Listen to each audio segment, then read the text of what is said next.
Let's line up the jurors.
We're on the record. Let the record reflect that the defendant is present with his attorneys, the state is present, and the jurors are present and seated. Good morning, ladies and gentlemen. Good morning. I hope everyone had a great weekend. Yes? Okay. Do you all feel refreshed today? Yes. All right, very good. Thank you all for being punctual. Last week, the state finished off with a witness, and is the state ready to proceed today? State's ready, Your Honor. All right. Before we do that, let me remind members of the jury, thank you all for your attention. I see that some of you are taking notes. That's great. But remember that those are just to aid your memory, okay? And if your notes conflict with what another juror remembers to be the testimony, then go with your memory. This is just advice that I'm giving you. No juror's notes trumps another juror's memory. Does that make sense? Yes. So if it helps you, yes, by all means, continue to take your notes. But bear in mind that as you're taking notes, you may be missing some testimony that's ongoing. So I trust you to use your good judgment and common sense to listen to the testimony. Be attentive, please. All right, next witness. Your Honor, at this time, the state will call Agent Randy.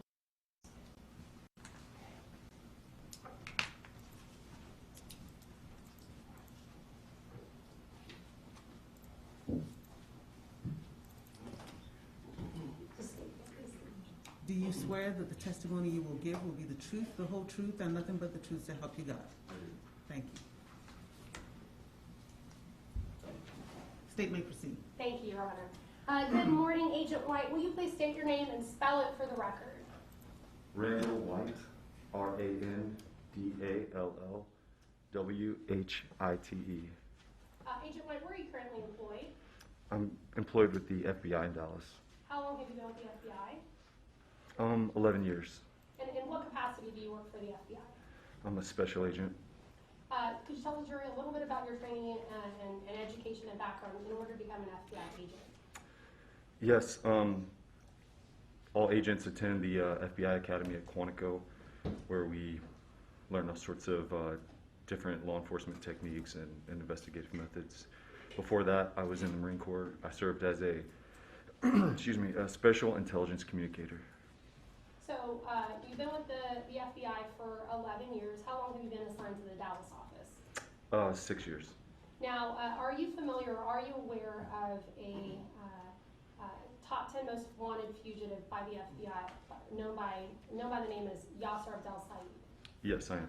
Were you aware that he had an active federal warrant for unlawful flight from prosecution by the FBI? Yes.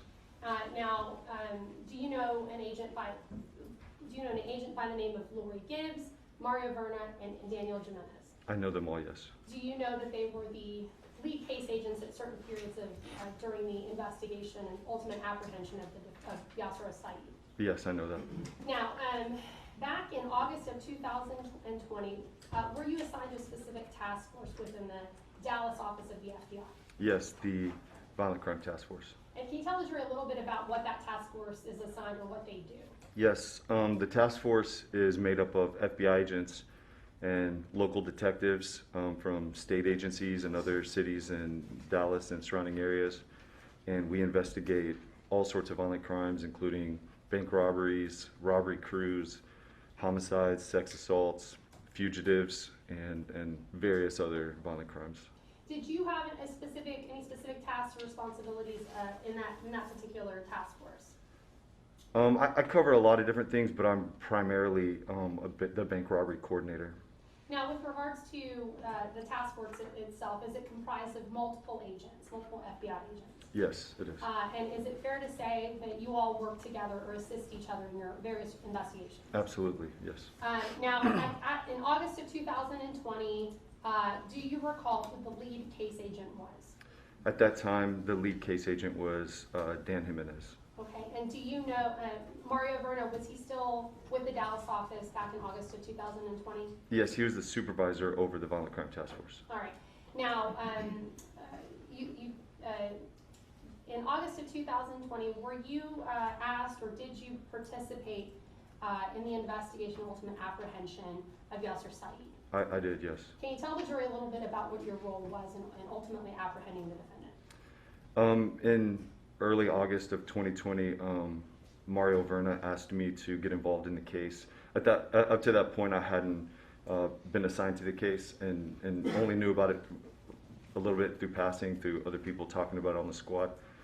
And so I met with Dan Jimenez and got caught up on some of the things that had been going on with the investigation, and then I led an effort to conduct surveillance on family members in an attempt to locate Mr. Said. Can you tell us who those family members were? Yes, it was primarily, actually it was almost exclusively Yasin and Islam. And Yasin is, how is he related to the defendant? Yasin is his brother, and Islam is his son. Yasin is the defendant's brother, Islam is the defendant's son. Correct, Just yes. to clarify. All right. Now, when it came to sort of surveillance of these two individuals, what if anything, were you doing to kind of keep an eye on these two folks? Early on, I was told that they had been successful at using or detecting our surveillance in the past, but before my time. And so we were a little concerned about doing traditional vehicle surveillance on the family. So we did some records checks through license plate readers and to determine where their cars had been seen or spotted by different cameras.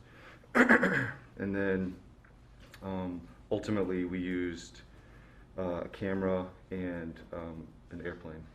Okay, so let's back up for just a second. Were you aware as to whether or not Yaser Said had any children? Yes, I was, yes.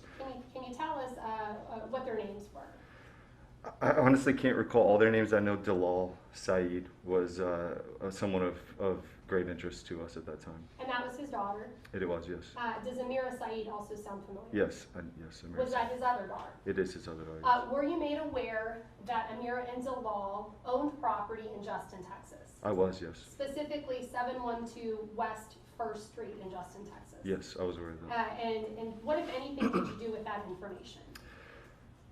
So we did a drive-by one morning to see if what we could just see about the house, what it looked like in real time, rather than just Google photos. And we observed that there was trash on the curtilage of the property at that time. And did you or any member of your team coordinate with the folks that typically pick up the trash for the city to obtain that trash from the curb? We did. We made contact with that company as they were actively picking up trash. We identified ourselves, asked them to pick that trash up and provide it to us directly, and they did do that. Was there anything of useful note contained within the trash? I don't think so. Ultimately, the trash that was out on the curb, there was like a chair, some sort of office chair, and there was also several large plastic bags. We opened those, and they were full of leaves and other like trash litter it was a kind of a busy street, and there was like fast food containers and stuff like that that looked like they had been weathered and run over and things like that. Did you make any other efforts to do any surveillance on 712 West 1st Street in Justin? We did. We decided to put a camera on that house after we had observed through license plate readers. We had observed that Islam's and Yasin's vehicles had both been observed at that residence by the license plate readers. So we went ahead and decided to put a camera up at that time. So you had information that Yaser and Islam's vehicles were going to that property? Yes. And so once this camera was put up, was it recording 24 hours a day, 7 days a week? It was, yes. Do you recall about when that camera would have been put up? I believe it was on August 17th, 2020. So sometime in mid-August? Yes. All right, and when it came to surveilling or watching this video feed, were y'all watching this live? During the daytime hours, I watched it continuously. I had an iPad, and I would sit at my desk and while I was working other cases and continue to observe. And anytime there was movement, I would see what was going on. And then at night, we would let it run, and then the next day we would usually go back and review anything that had happened overnight. Did you ever observe in that video feed Yaser or Islam Said go to 712 West 1st Street? We observed them go into that residence multiple times. What kind of vehicle did they typically drive when they would go to the house? It was a Toyota RAV4. Was there anything unusual about the back of the vehicle? I don't recall anything unusual about the vehicle. Okay, no worries. Now, when it came to observing Yaser and Islam Said, did you observe them enter the residence? Yes. Did you observe them exit the residence? I did, yes.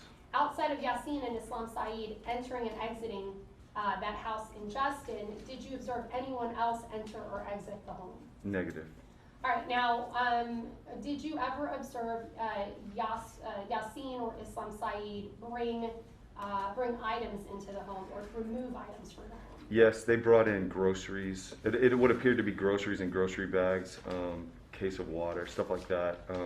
We had watched them bring those things in, and then several times we also watched them bring out what appeared to be trash bags and then put them into the vehicle. So they didn't place those trash bags on the curtilage or the curb to be picked up by the trash company? That's correct, and we found that odd, especially because there was a trash bin located on the outside of the house that they would walk past to put the trash into the vehicle. Okay. Do you recall about how long you and your team watched this video feed from the time that camera was installed? I believe it was 9 days.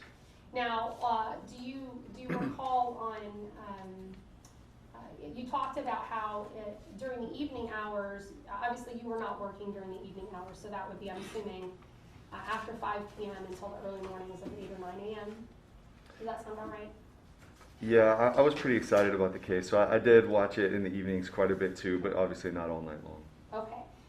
Did you observe anything during the evening hours of any kind of movement or Yaser Said or Islam Said entering or exiting the residence? In the review the following day, yes, we did see other things. We would see them come and go. Sometimes they would come and go in the evenings anyway, so they wouldn't leave until after dark. And I would watch that. But the day after, when we would do the review of the previous night's video, we often saw lights coming on and off and what appeared to be a person walking behind a backlit in front of a curtain. And did you have any reason to believe that it was Yaser or Islam Said that were walking back and forth? No, because we had seen them leave the residence. Now, so ultimately, so you told us that you continued to observe through this video feed, this live video feed. Did you guys conduct any other type of surveillance on Yaser and Islam Said or this property? We conducted surveillance on them at an address in Euless as well. Matter of fact, specifically while we put up the camera, we did do that. We kept eyes on them to make sure that they weren't at the residence at the time we did it. And then we observed them with a plane while they drove. Okay, so let's talk about that. Let's go to specifically to August 25th, 2020. Prior to August 25th, 2020, did your team conduct any air surveillance on Islam and Yaser Said? We attempted to, and I can't remember exactly how many times, but we did set up, I would say, we would set up a surveillance on the residence, and in an attempt to catch them bringing trash out so that we could collect that trash. And we weren't successful on our first try because they just didn't bring out trash, I believe. But we would set up in a way that they couldn't observe our cars. We wouldn't get our cars anywhere within eye shot of them. And we let the plane do the work for us, and it would take them away. When they didn't have trash, we usually let them go without any additional surveillance. But on the 25th, we did observe them bring trash out, put it into the RAV4, and depart the residence. And at that time, the plane stayed with them. And so what does that mean that the plane stayed with them? The plane went from flying circles over the house to observing them. They still fly, I don't know exactly, I've never been up in the plane, but I believe they fly like pretty big circles around the vehicle as it's moving to stay with it. And so it produced a video which showed it from different angles as it was going, and it drove to South Lake, Texas. How were the pilots aware of what kind of vehicle they were looking for if they're so high in the air? That's a great question. So we put them on the residence. They can see the residence and they see the car there, and it never leaves their sight. So they are able to maintain specifically a camera stuck directly on that vehicle. So continuously throughout the entire movement, there's not a break in an observation of it. Now, on August 25th, 2020, do you recall Yaser and Islam Said going to the residence around 4 p.m.? Yes. Did they leave the residence? They did. Do you recall it being about 8:45? I do recall that. Mm-hmm. And at that time, did you or any of your members of your team observe Islam and Yaser Said remove items from the residence? Yes, through a camera, we were able to observe them leave with 2 bags. They look like grocery bags that were tied closed. Did air surveillance continue to monitor Yaser and Islam Said as they left 712 West 1st Street? They did, yes. And you talked about South Lake, Texas.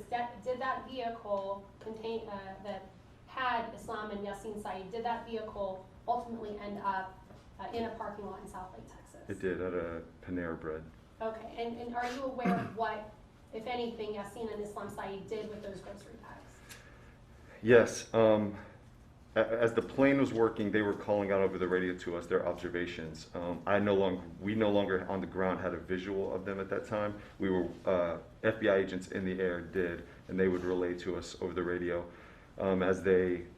we observed them bring the bags out, put them in the rear of the car, And then as they left, our camera view, the plane gave us everything after that. They drove to South Lake and then went to a Panera Bread parking lot where they both exited the vehicle. It looked like Islam went to another vehicle, a Suburban that we know he drives, and they both were standing outside of the vehicle right next to the Panera Bread. So the plane called that out, but as they kind of came around the building, we lost that angle on exactly what they were doing while they were standing there. But as soon as they drove off, we drove up and found those same bags. Or did you collect those bags? We did collect those bags. And were those ultimately collected and then subsequently analyzed? That's correct, yes. Okay.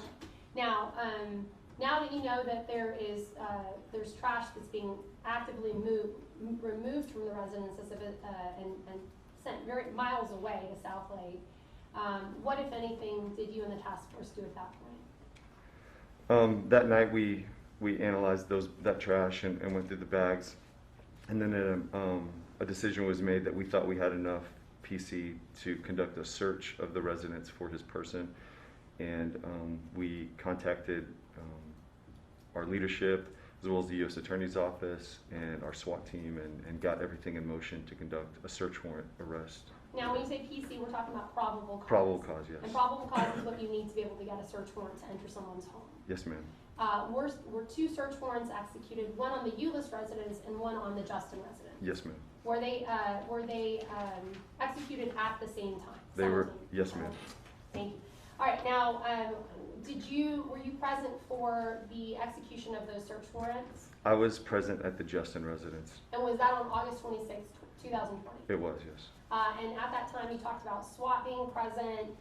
Were other members of the FBI and also the Irving Police Department present? Yes, as well as the Texas Department of Public Safety. And was a search warrant subsequently executed at 712 West Justice? It was, yes.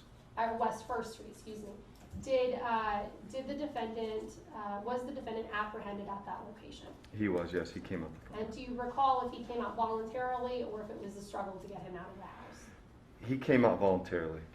Now, was he ultimately taken into custody? He was, yes. Do you recall how you or your task force or the other agents and officers out there, how were you able to get the defendant to exit the property? The SWAT team did what's called a surround and call out. So they surrounded the property, and then they dropped a lot of flashbangs in the backyard, which drives people away from wanting to flee out the back. We know that we had heard in the past that in Bedford he had fled potentially over a balcony, so we were concerned about him trying to escape out the back of the residence. So they put some flashbangs in the backyard, and which we think ultimately drove him out the front door. Can you tell the jury what a flashbang is? Yeah, it's an explosive device that's just loud and bright. It disorients people, but when it goes off in your yard, it gives you, if you're inside of a residence, it definitely gives you the impression that there's a law enforcement presence in your backyard. And was that tactic employed before Yaser Said exited the residence? It was, yes. So he exited the residence, he was taken into custody, is that right? That's correct. Now, do you see Yaser Said here in the courtroom today? I do. Are you able to identify him by article of clothing that he's wearing? Yes, I mean, he's wearing a suit. What color mask is he wearing? A blue mask. Okay, so if co-counsel chair 1, 2, 3, 4, 5, 6, what chair would the defendant be seated in? 5. Please let the record reflect that the witnesses identified the defendant in open court. The record will so reflect. Now, Agent White, once the defendant was taken into custody, was the search warrant executed on the property? Did y'all go into the house? Yes, the Dallas FBI evidence response team conducted a search of that residence. And are you aware that certain items were collected out of the residence on August 26, 2020? Yes, ma'am. And then are you aware that a second search warrant was conducted on September 3rd, 2020? Yes, ma'am. What was the reason for the second search warrant? During the first search, our squad was, the task force was spread pretty thin between 2 residences we were dealing with, as well as multiple prisoners at that point. So, because we had taken into custody Islam Said and Yaser Said at the Euless residence, And due to that fact, we normally play a more active role in a search warrant, even when the evidence response team is there. But because we weren't there, they took photos of things and then collected items. We, upon reviewing the photos, observed that Yaser's passport had been photographed but not collected, and we thought it was important for our unlawful flight to avoid prosecution case that we get it. So a second search warrant was executed so that we could collect that passport. Was that passport there on September 3rd, 2020? It was not. Was the FBI able to recover that passport? Yes, ultimately, a nephew of Yaser named Yaser Said was contacted and claimed he did have it, and then he voluntarily provided it to the FBI. So, and there's some time between August 26th of 2020 and September 3rd, 2020, is that right? Yes, ma'am. Did it appear at least that someone had been in the house after the first search warrant was executed? Yes, and they said as much that they had been in there. Your Honor, may I approach? You may.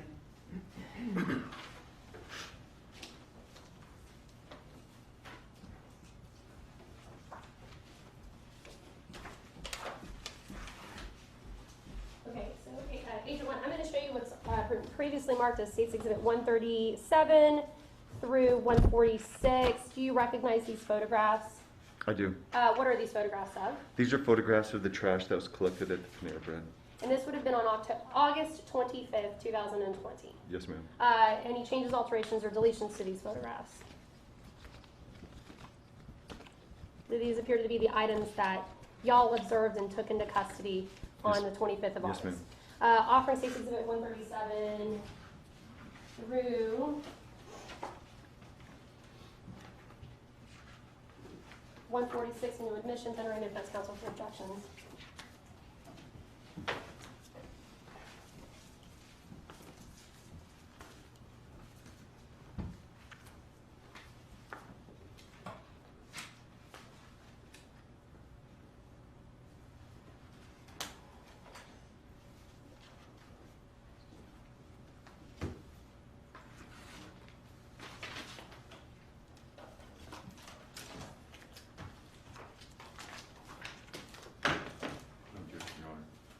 Case exhibits 137 through 146 are admitted for all purposes. Permission to publish, Your Honor. You may.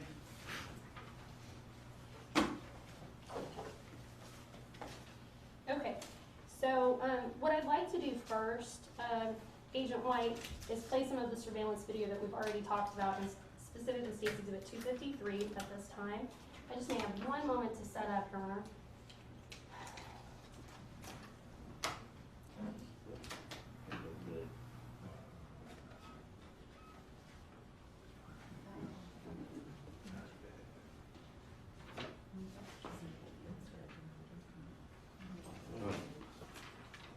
Was that committed with?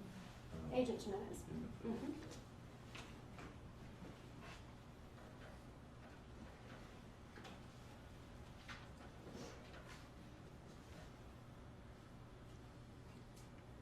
Okay.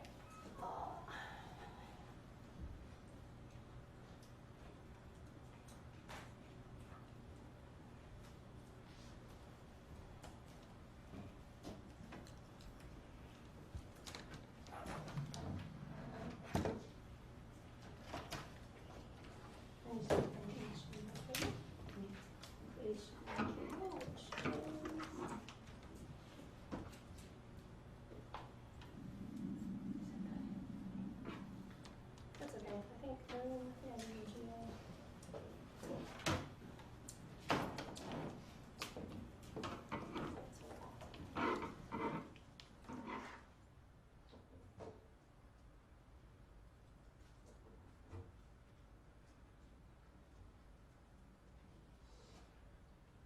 I think it should be my keyboard. That's the console. There it is.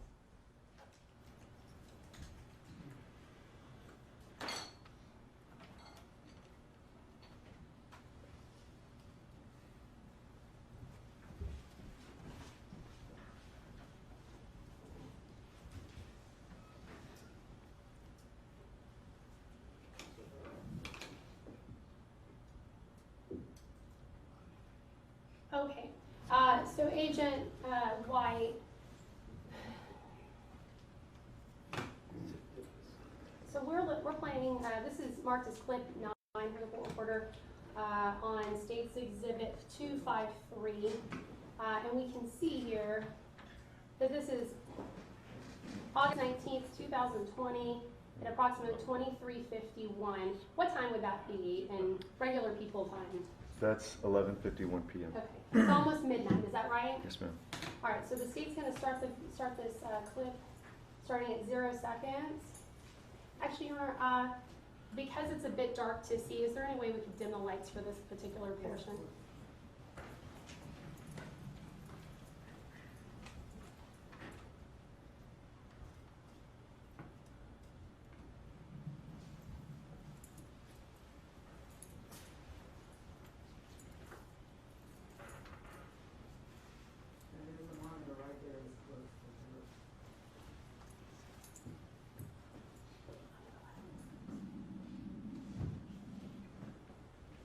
Okay, so at about 21 seconds, do you see a figure of a male figure across from the right side of the window to the left side of the window, the left window? I did, yes. All right, and I'm going to continue playing the video.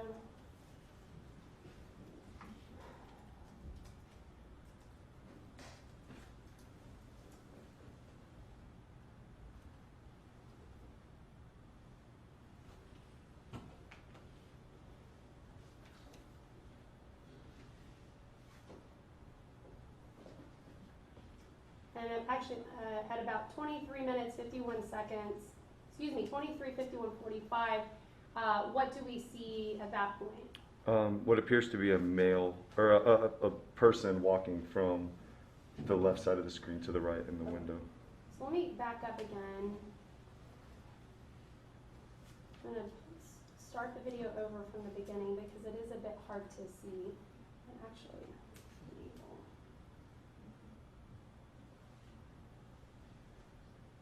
all right, so I'm marking here at about 21 seconds, we're looking out the window, and that's where I want to draw the jurors' attention to.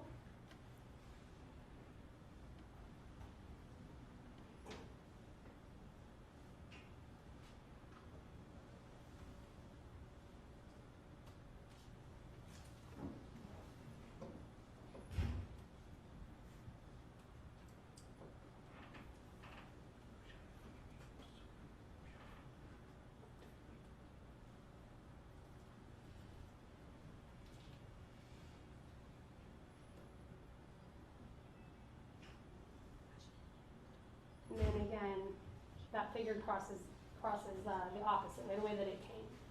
Is that right? That's correct, yes. Now, thank you, Judge. That's all I needed for this clip. Thank you. Now, Agent White, specifically to this clip on August the 19th, 2020,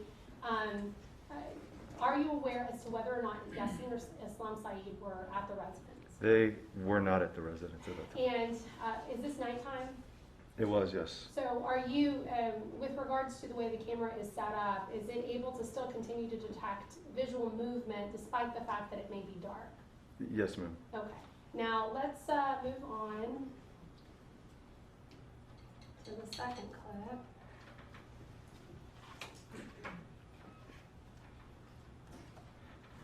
On State's Exhibit number 253, which is marked as clip 14 for the court reporter. Right. And so this is, just so the jurors are understanding, this is August 23rd, 2020. Now, here in this clip, could you tell the jurors if this is daytime or nighttime that we're looking at? This is daytime. It's approximately 12:40. It's at 12:46 p.m. Now, we see a vehicle that's in the driveway. Is that the vehicle that Yaser Said and Islam Said would typically drive when they would come to the residence? No, they came in a Toyota RAV4, and we never saw that vehicle move at all. During the entire duration of the 9 days that you watched surveillance, that vehicle never moved? That is correct. It never moved. Did you find that to be unusual? I did. Why? It was registered, I believe, to Dalal, and we knew through surveillance that Dalal was driving a separate vehicle. She had a red Lexus, And this vehicle didn't move, and it, to me, as we were developing the investigation, appeared to just be a ruse to throw us off. As if somebody was living there? Yes, ma'am. Okay. Now I'm going to play the video. And this is about 12:46:08. We're looking at on the timestamp.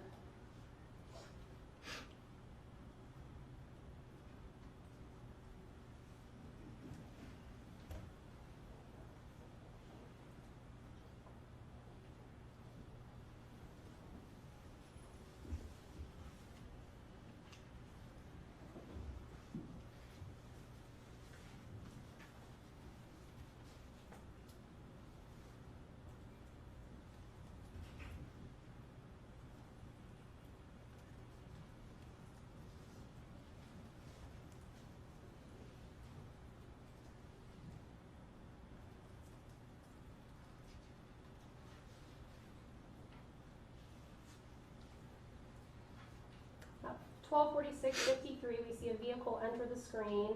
Can you tell us what vehicle we see here? This is the Toyota RAV4.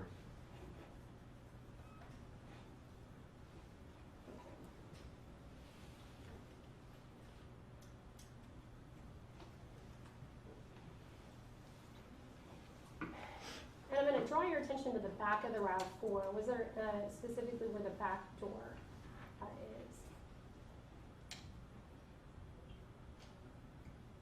Let me pause the video at 12:46:56. What is on the back door of this RAV4? A tire. Did air surveillance use that kind of as a way to sort of continue to denote and demarcate where the vehicle was as they were kind of traveling? I believe that they likely could use that. I'm not 100% sure what they Did used. y'all on the ground use that as sort of a way to continue to monitor and uniquely identify this vehicle? We knew this vehicle from what it looked like on the ground and would definitely would recognize it based off of that tire on the back, but I'm not sure what the time. Okay, and so I'm going to continue playing the video at this point.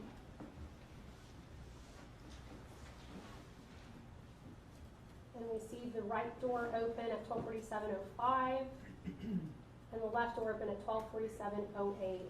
Now let me pause the video again. We see two individuals exit the vehicle. Can you tell me who the individual is who's exiting the driver's side door? That is Yaser Said. And he is the defendant's brother. Correct. And we see an individual who's at the back door. I talked about that tire at the back door. Who is that individual? That is Islam Said. The defendant's son. Yes.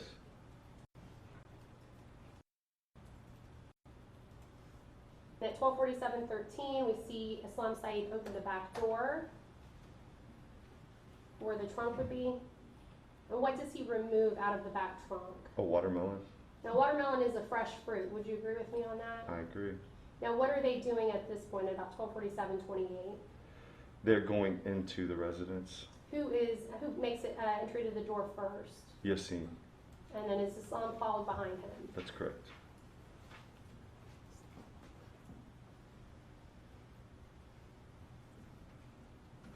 Okay. Now this is about 3 days prior to y'all, 2 days prior to August 25th, 2020. Is that right? That's correct. All right. At this time, I'm going to publish State's Exhibit 252, which has already been previously admitted.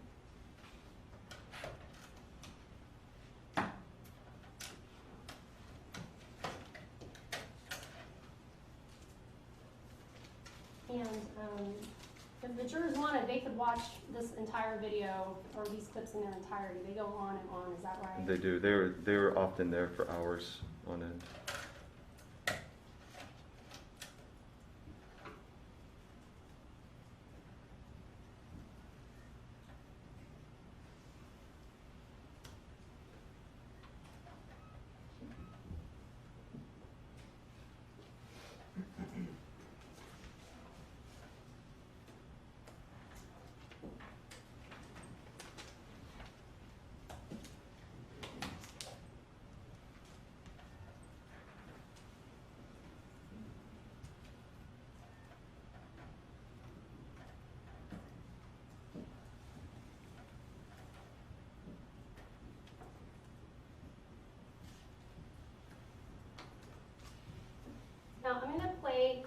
16 that actually has multiple files, but I'm going to start with clip 16A.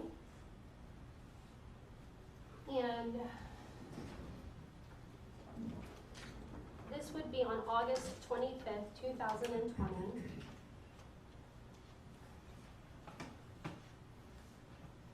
And this is approximately 16:07:00, so 4:07 p.m. Is that right? That's correct. White?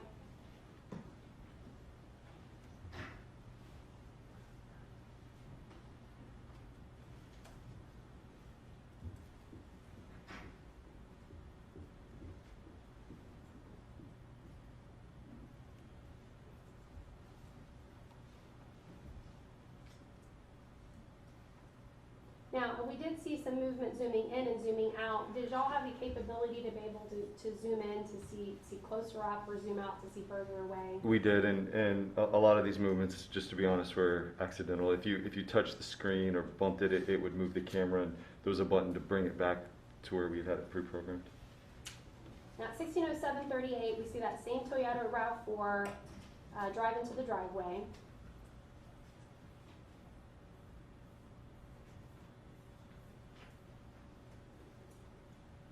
And at 16:07:51, who exits the passenger side and who exits the driver's side? Islam was the passenger, and Yasin was the driver. Who opens the door at 16:08:02? Islam. Does it appear that he and Yaser Said are retrieving items from the back of the RAV4? Yes, they appear to be bringing in groceries again.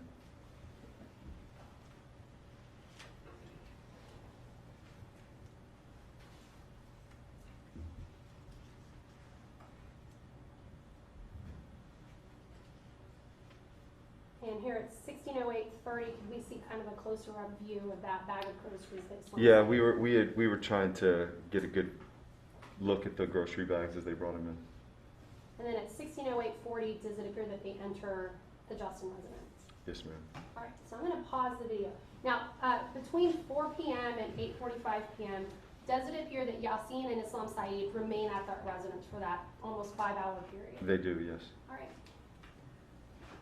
Let me draw your attention to clip 16E of State's Exhibit number 252. Now this video starts at about 17:53:19. Do we see that same RAV4 in the driveway behind that other black sedan? Yes, we do. I'm gonna fast forward the video. Do we see that it starts to get darker as I fast forward this video? Yes, ma'am. I'm going to fast forward the video to about 20:45, which would be 8:45 p.m.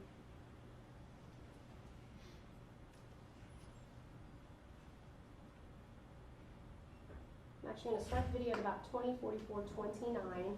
Now, is it dark at this point? And actually, Your Honor, could we dim the lights again? I apologize, Judge. No worries. Is it nighttime at this point at 20:44:30 or 8:44 p.m.? Yes, ma'am. We see that the front porch light is turned on in front of the residence. Yes.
Welcome to the life of FBI surveillance.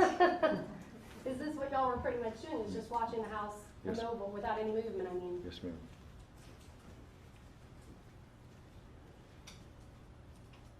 Maybe about 8:47 that they exit.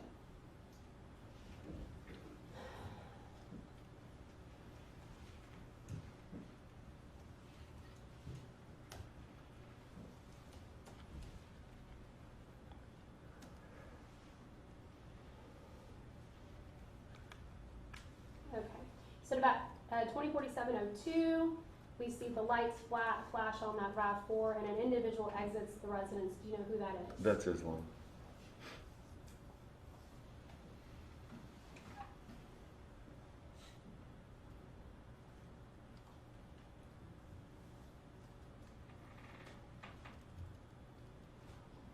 And the camera kind of shifts and it focuses in on what Islam Said is doing. Are you able to make out at about 8:47:32 what it appears that he's doing? Yeah, Islam's opening the rear of the RAV4 and placing what appear to be two tied up grocery bags into the back, which was consistent with what we had observed him do in the past.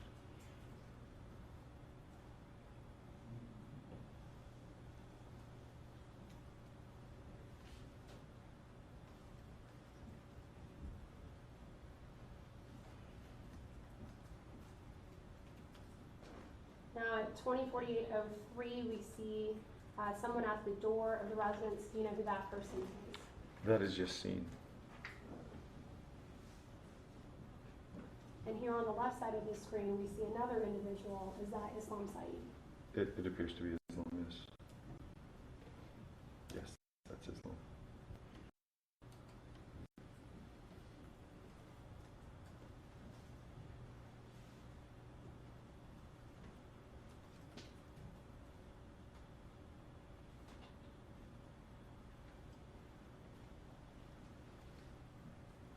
Twenty 48:40. What is it? Does it appear that Yasin and Islam Said are doing at this point? Islam's placing a shovel in the back of the vehicle, and then they're, I believe at this point, leaving the residence in the RAV4.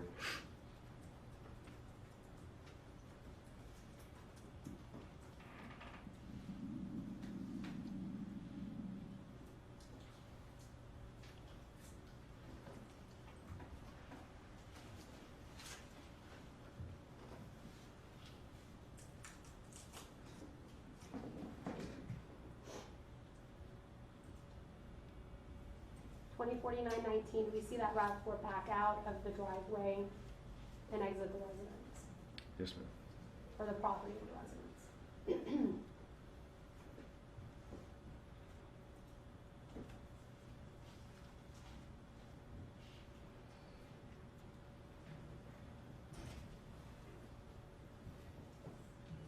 And at this point, Turner, you can turn the lights on if that's available to the court. At this point, Agent White, are y'all watching on August 25th, 2020? Are y'all watching this feed live? Yes, our ground surveillance team was watching it live while the plane was overhead. And are the two, the air surveillance and the ground surveillance, are they communicating with each other? We are. Now, at this point, is this when air surveillance begins to track and follow the RAV4 containing Islam and Yasin Said?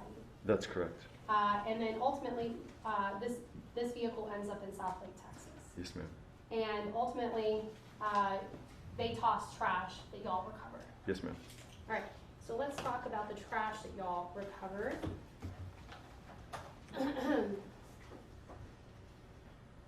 The state's now going to publish, starting with State's Exhibit 137.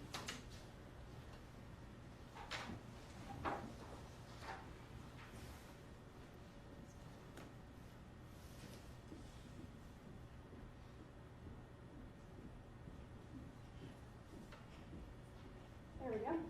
Okay, State's Exhibit number 137. What do we see here, Agent White? Those are the two bags that we collected from the trash bin outside of Panera Bread. And in 138, we see them sort of separated. Is that right? Yes, ma'am. What are the two colors of the bags? Gray and brown. Okay. State's Exhibit 139, what do we see here? This is one of the bags after it's been opened. We laid out paper and along with Irving PD's, Irving Police Department had a forensic person there with us. A crime scene analyst Yes. who assisted? And did y'all take, what kind of items were found in one of these bags in State's Exhibit 139? Primarily of interest to us at the time were cigarette butts, which you can see here in the photo, as well as Coke cans, and then ultimately also water bottles. Okay, so State's Exhibit number 140, we see some of those water bottles, we see the cigarette butts you're talking about, the Coke cans. Do you know what this is right here? It's an egg crate full of coffee grounds, and everything is covered in like different kinds of, like apparently chicken juice or something to that effect. Some sort of debris or Yes, waste ma'am. or whatever. Yes, ma'am. State's Exhibit 149 is just basically a further up view of what other items were contained within that bag. Is that right? Yes, ma'am. And then State's Exhibit number 142. What do we see here? We see clothing items, eggshells, a pencil, and some sort of cream. Okay. State's Exhibit 143. Again, we see that water bottle. Do you know what these red pieces of ripped paper are or cardboard are? It's some sort of, I don't know if they were cigarette rolling papers or some sort of tobacco product. Were you aware that Yaser Said did smoke cigarettes? Yes, ma'am. State's Exhibit number 144, another angle of the trash. And then State's Exhibit 145 again. And then State's Exhibit 146. You guys about the chicken juice, we see something right here in State's Exhibit 146 regarding chicken, the word, part of the word chicken, is that right? Yes, ma'am. Now, so those items were collected. You said they were analyzed. How were they analyzed?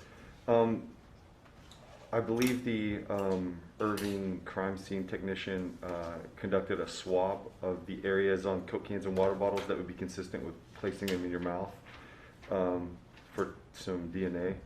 And then he went ahead and fingerprinted items that could potentially hold fingerprint. Well, yes, yes, ma'am. And okay, and so let me show you states. No, let's move to August 26th. The search warrants that were executed at the same time at the Euless address and the Justin address. Do you recall about what time the search warrant was executed? On which date? I'm sorry. On August 26, 2020. About 5:30 in the afternoon, 5:45. Now, at that time, we talked about how you had arrest warrants as well for some individuals. Who were the folks that you had arrest warrants for at that point?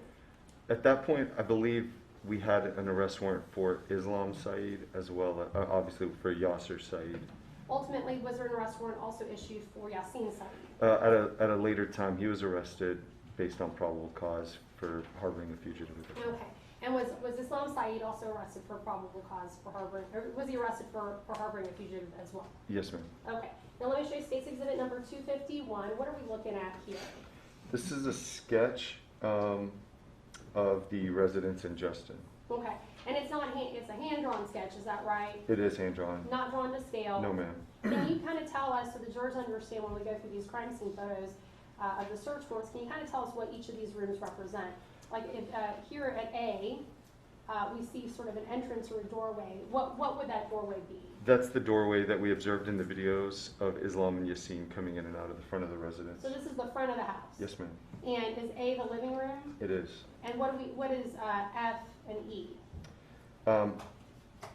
F is a bedroom. E, Echo, is like a linen closet or something in the hallway. And then we see C, is that the bathroom? That is the bathroom. Or tub. Is D another bedroom? Delta, yes, that's a bedroom. Thank you for correcting me. D is in Delta. What is B? That is the kitchen. And then can you tell us what G, H, and H, we see two H's here, what G, H, and H are? Yes, G, I believe, was some sort of like a sunroom. I don't know how else to describe it, on the rear of the house. And then the H that's lower on the screen here is what formerly was a garage that had been converted into another kind of living space. And then the one further back with the dotted lines around it is a covered patio. Okay. Now, did you enter the property on 6/2020? I did, yes. Did you observe any other sort of, did you observe any other room that was sort of man-made or built, a build-out in the house? Yes, in room H, the lower H, you can see there's a little cutout on the top left corner. There was a room made of just drywall, and inside of it was a green cot with like a pillow and. So can you circle, that screen also should work with your finger, if you want to circle that room, the H you're talking about.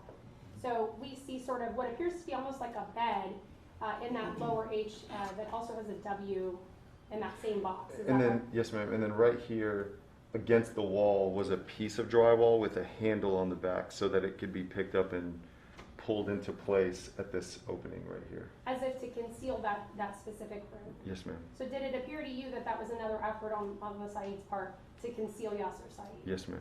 All right, now let's go through the photos. We're gonna go through August 26th first.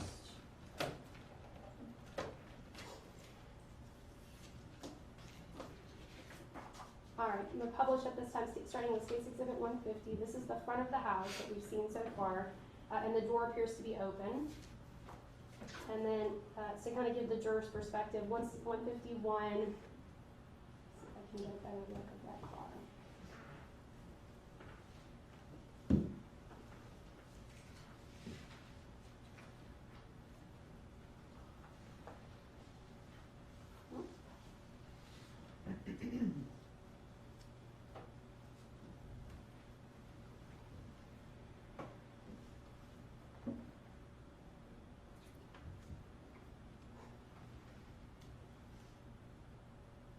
Apparently I broke the camera, or the doctor.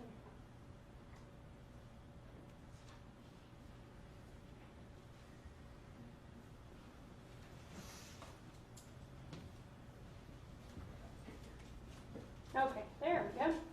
All right, so here in State's Exhibit 151, do we see the car that never moved to the left side of this image, and then that trash bin you were referring to as well? Yes ma'am. State's Exhibit 152, what angle of the home is this? This is the rear of the residence. Now, are you able to tell the jurors, at least from this angle, where that build-out was with the cot? Yes, it would have been, this is the back covered H, the back room that was marked as H, and then on the other side of that wall was the build out. Okay.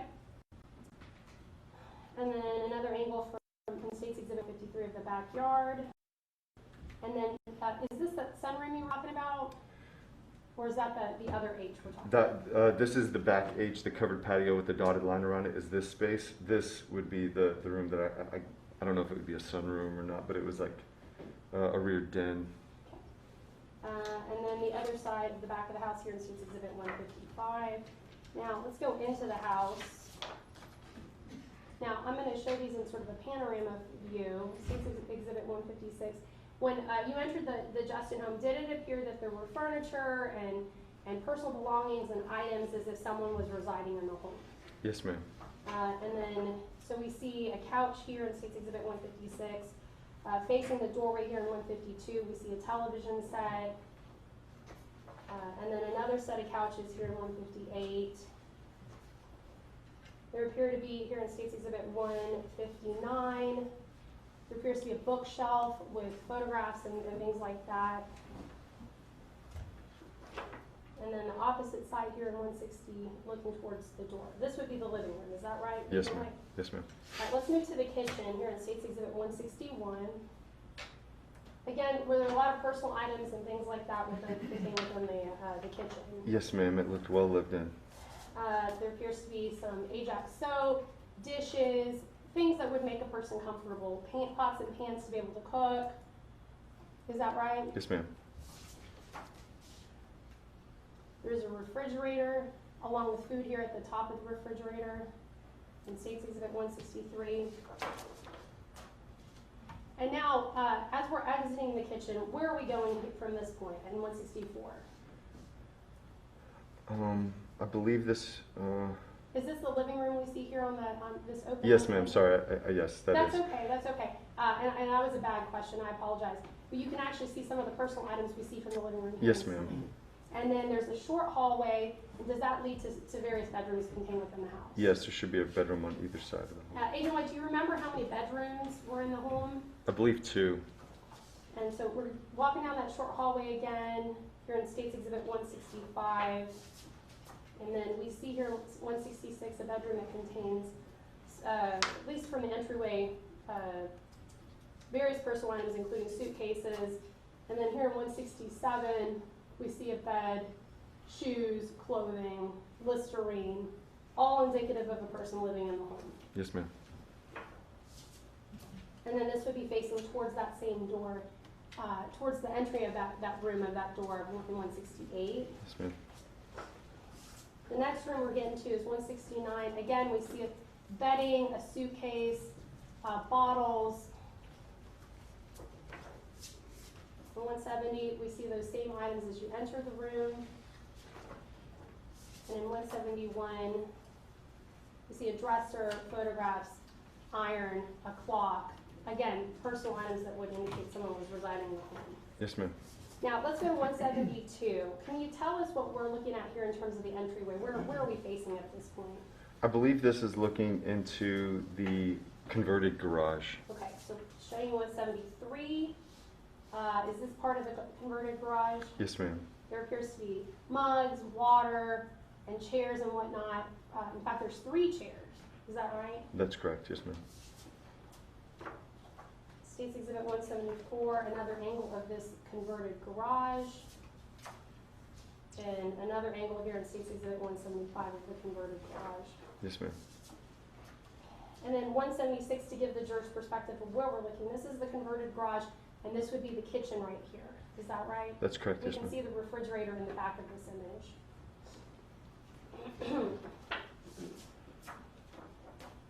Let me get to 178.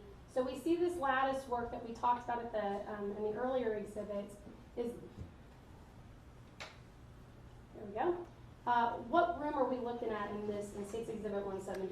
It's the covered, what I would call covered patio. Okay. And then an angle to the left of that in 179. Yes, ma'am. The covered patio. Now let's go to 180. Where are we in position to that covered patio here in 180? This is on towards the front of the house on the other side of the wall. Okay. State's Exhibit 181. Are we going into that other room marked H here? Yes, ma'am. And this is the doorway. And we see what appears to be concrete. Do you see that in State's Exhibit 181? Yes, ma'am. We had observed them bringing in wheelbarrows full of concrete. Did that appear to be consistent with the build-out that you observed later on? Yes, ma'am.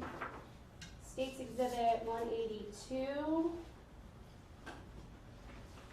And then State's Exhibit 183, again, a closer up of that concrete. Now let's enter the room here in State's Exhibit 185. Yes, ma'am. Which room of the house is State's Exhibit 186? I believe this is the H room that was located towards the front of the house that had the French doors. Panorama here in State's Exhibit 188.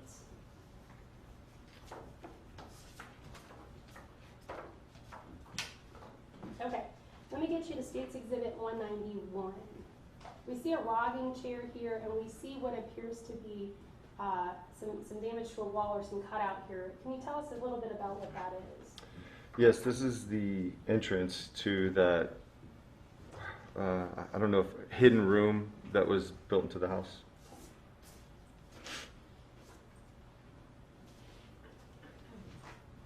Okay, now let's go to State's Exhibit number 193.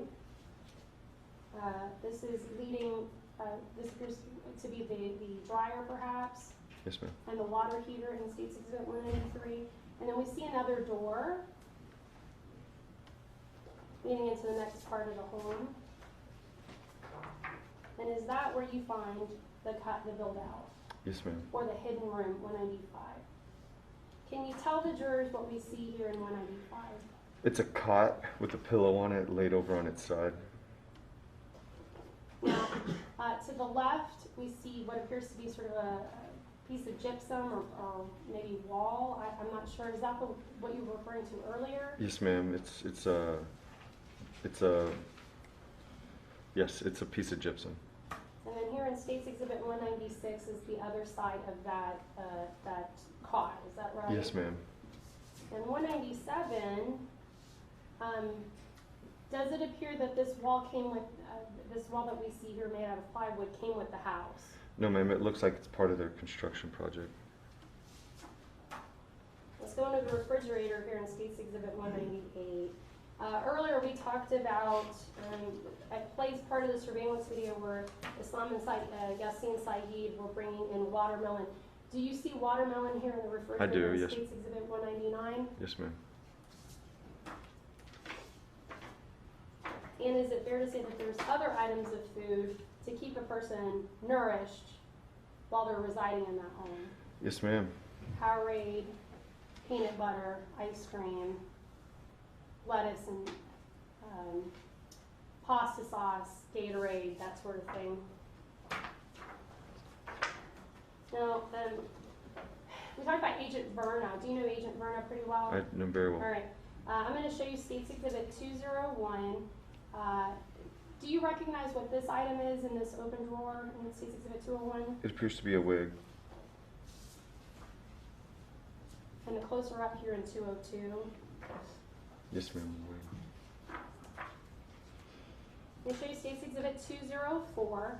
This drawer is open, and there appears to be a card in there. Did you ever observe this card, or do you know what this card is? I've seen the photo of it, and yes, that is Mario Verna's card, business card. And in State's Exhibit 205, this is Agent Verna's card that says, "Call me please, Federal Bureau of Investigation Special Agent," with his address and the phone number. Is that right? Yes, ma'am. And Agent Verna was one of the lead case agents for several years prior to Agent Jimenez taking over. Is that right? Yes, ma'am, that's correct.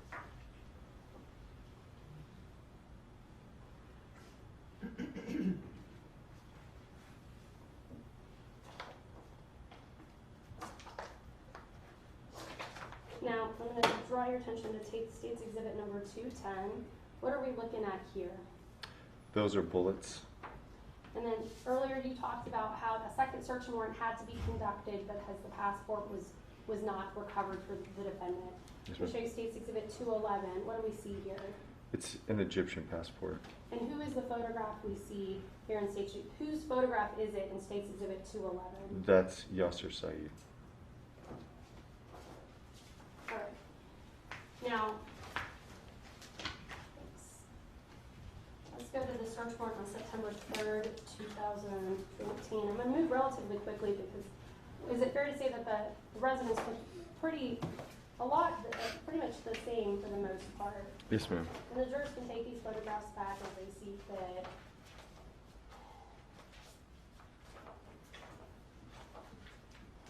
Since it's in evidence.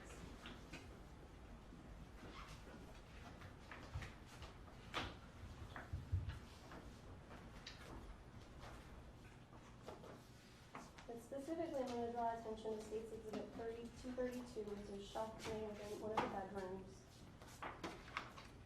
And are you aware that a firearm or revolver was ultimately recovered at the residence that was missed on August 26, 2020? Yes, ma'am.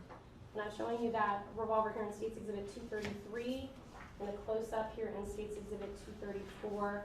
There appears to be also a prescription for Yaser Said, along with the debit card right next to it. Yes, ma'am. A revolver is not a semi-automatic, is that right? That is correct. And then State's Exhibit 239 was more ammunition recovered at the residence pursuant to the second search warrant on September 3rd, 2020. Yes, ma'am. Do we see that here in 239? Yes, ma'am.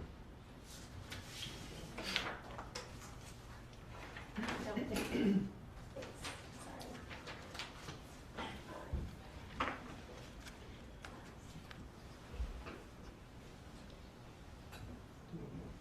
I'll pass the minutes at this time, Your Honor. Yes, Your Honor. Agent White, my name is Joe Patton, I represent Yaser. A couple things I want to go over. When you took over this case, there was an active federal warrant for Yaser, correct? Yes, sir. pursuant to 18 U.S.C. section 1073. I'm not 100% sure that's what the... If you look up behind you on the FBI top 10, it says unlawful flight for Yes, sir. employee prosecution. Yes, sir. That's the, Yes, sir. the code for that offense, correct? I believe so.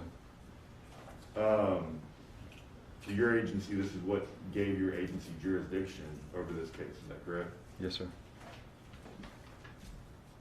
In order for the FBI to get involved, the federal government has to assert authority and jurisdiction over this case, is that correct? I don't know that that's entirely true. I think we can be asked to participate in investigations without a federal nexus, yes. Did the federal government assert authority and jurisdiction over this case by activating that warrant and putting Yaser on the top 10? Yes, sir. So, the house in Justin, you knew that this was purchased by his nieces in 2015, correct? I did, yes. How long did you and your agency surveil this home? 24-hour surveillance, about 9 days. Before that, we had conducted spot surveillance of it for a few days before that. So just days before the arrest warrant was? Yes, sir. 2 to 3 weeks total time. You said that the car parked in the driveway was a big thing for the feds? No, sir. Well, I believe on direct you said that the car that was parked there and did not move was noteworthy to you. It was noteworthy, yes, sir. And this is a car that was owned by the owner of the home? Yes, sir. You pointed out that a RAV4 with a spare tire was another noteworthy surveillance that you made? I don't know if noteworthy is the right word, but yes, it was something that helped us identify the vehicle. And that fresh watermelon was also noteworthy. Yes, sir. And then you execute the search warrant, you arrest Yaser, and you secure the premises, right? We secured the premises during the search, yes, sir. Flash grenades, SWAT team, big law enforcement presence. Go in, get Yaser, execute a search warrant. Yes, sir.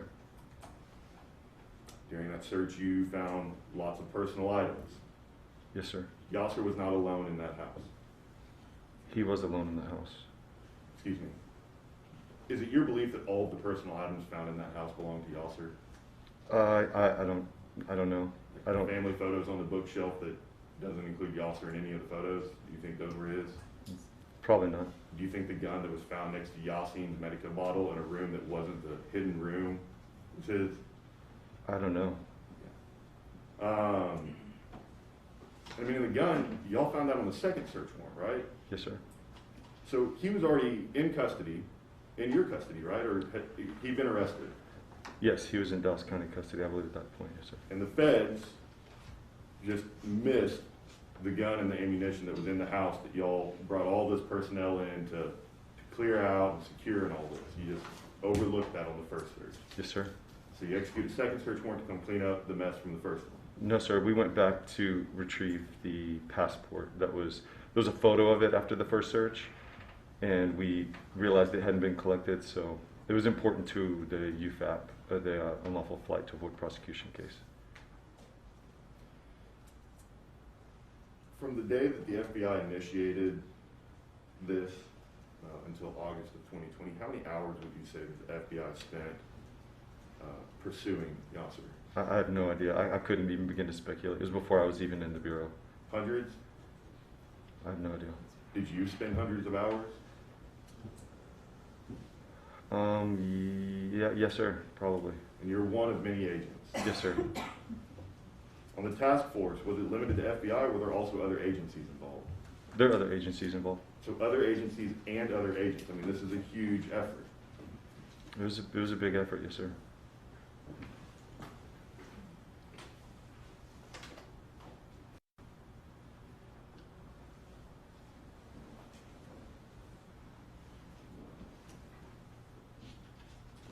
The aerial assets have been discussed quite a bit, so that y'all could locate the trash. How many hours do you think the federal government spent with manned personnel or manned airplanes surveilling this house with a uninterrupted surveillance feed from a camera attached to that plane? Air specifically? Yes. Air specifically, I think they were up there 2 or 3 different days. They usually don't fly more than like 4 hours, so maybe like 12 to 16 hours, something like that. Okay. You got any ballpark figures on how much money the federal government spent on I'm this? going to object to relevance at this time, Your Honor. Thank you, Your Honor. I have no idea. A lot, I'm sure. Hundreds of thousands? Potentially. Millions? Potentially, I have no idea. And y'all spent more time digging through his trash than you did investigating the murders. I don't know. I don't know what was investigated before my time, honestly, back in the early days of the investigation. So, earlier you talked about your experience in investigation and task force and teams and the agencies and everything involved. Are you aware of anybody following up and investigating Eric Panamino? I've never heard that name. Did anybody investigate Victor Huerta? I don't know. Did anybody investigate Victor Ruiz? I don't know. Did you, or anybody that you're aware of, ever investigate the original allegations that kicked all of this off? The unlawful flight to avoid prosecution? That's what kicked this off. Murder, sir. We were investigating an unlawful flight to avoid prosecution. Okay. So is it your position that the feds were just like the hound dogs, you didn't care about what the allegation was, you're just going after your guy? I'm going to object to argumentative at this time, Your Honor, and the sidebar comments by the sidebar questions that the defense is asking. Overruled. Do you mind asking again? Is it your position that it was your duty, all you cared about was getting Yaser? That's not all I care about, but that was the focus of my investigation. Does the FBI or any agency associated with the FBI in a case like this concern itself with the quality of the allegations of the person that it is pursuing? In terms of unlawful flight to avoid prosecution, we absolutely. Of capital murder. We're not here on I wasn't We're here about investigating. capital murder. Excuse me, gentlemen. Yes, Your Honor, I'm sorry. When the witness is answering the question, allow him to finish answering before you ask another one. And, sir, Yes, sir. wait for the question before Yes, you ma'am. answer. Thank you. Have a seat, Your Honor. You may proceed.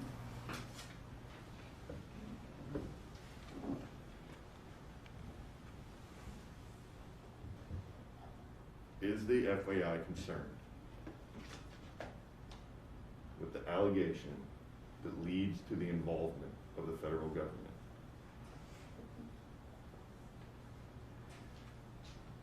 I believe it should be, yes, sir. But in different cases, when we have a warrant and a judge has ordered someone be arrested, that's usually enough justification for us. So it's not your job to figure out whether there's any merit to the allegations that start all of this? If we have an arrest warrant, signed by a judge, then we pursue the arrest of that individual as ordered. Without question. Objection asked and answered. Sustained.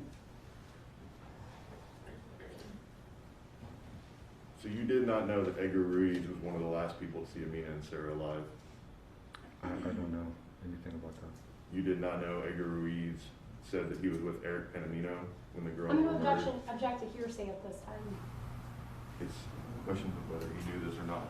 Overruled. Well, he's already answered, and I'm going to object to asked and answered. He just testified that he doesn't know anything about Edgar Ruiz. So he's not going to know what Edgar Ruiz said or didn't say to anyone else in the investigation that wasn't Agent Randy White. Sustained.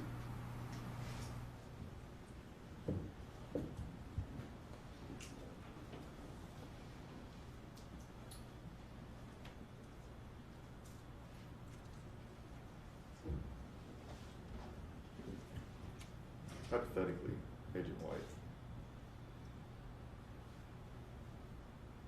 based on your experience, for example, in a case like this, where you've dedicated significant personal time, energy, effort, training, and experience, would it concern you as a law enforcement officer if the issue that led to all of your work and all of your efforts was founded in part on a lie? If that were the case, hypothetically, I suppose. Thank you. No further questions, Your Honor. Thank you, Steve. Very briefly, Judge. So Agent White, I just want to clarify something that one of the first questions the defense asked. When was the FBI made aware that Dalal and Amina Said had purchased that property in Justin, Texas? I became aware in early August. Of 2020. Of 2020, yes, ma'am. And in fact, because the deeds, it is part of the evidence that's before the court, or before the jurors, and has already been previously admitted. Are you aware that they actually purchased that property in 2015? Yes, ma'am, I am aware of that. Was the FBI aware in 2015 that Amir and Dalal Said had purchased that property? No, ma'am. Okay. Now, let's talk about, the defense has made an issue about the man hours and the amount of money that it took to apprehend Yaser Said. Yaser Said was on the top 10 most wanted, the FBI's top 10 most wanted fugitive list. Is that right? Yes, ma'am. Is that the kind of effort that the FBI employs in anyone who's on the top 10 list? Yes, ma'am. And why is that? Because it's important work. Now, in this case, the defendant had been charged, at least here in Dallas County, with capital murder. Did that also kind of promulgate or catalyze the desire to capture this person? Yes, ma'am. Okay, I pass the witness at this time. Anything else from the defense? No, Your Honor. Okay, may this witness be released? Yes, Your Honor. Thank you.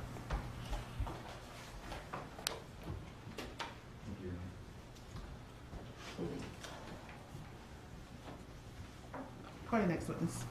Thank you, Your Honor. The state calls Agent Sedgwick to the stand.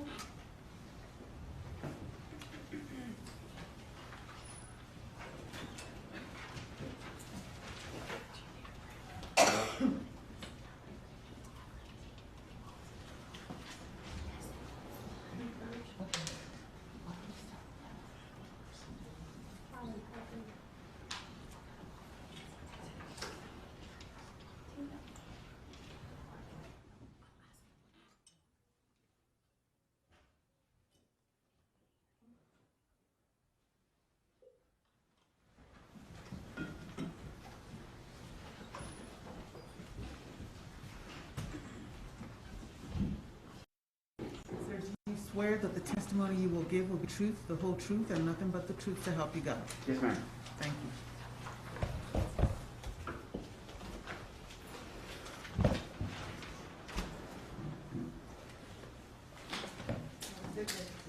Thank you, Your Honor.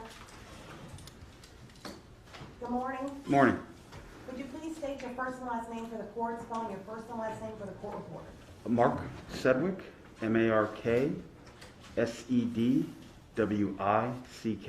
And Agent Sedgwick, how are you employed? I'm a special agent with the Federal Bureau of Investigation out of the Dallas office. How long have you worked for the FBI? Next week will be 24 years. And please tell the jury what you do for the FBI. Currently, I'm a member of the CAS team, which is the Cellular Analysis Survey Team. Okay. Are you also on the SWAT team? Yes, ma'am. What is Cellular Analysis Survey Team?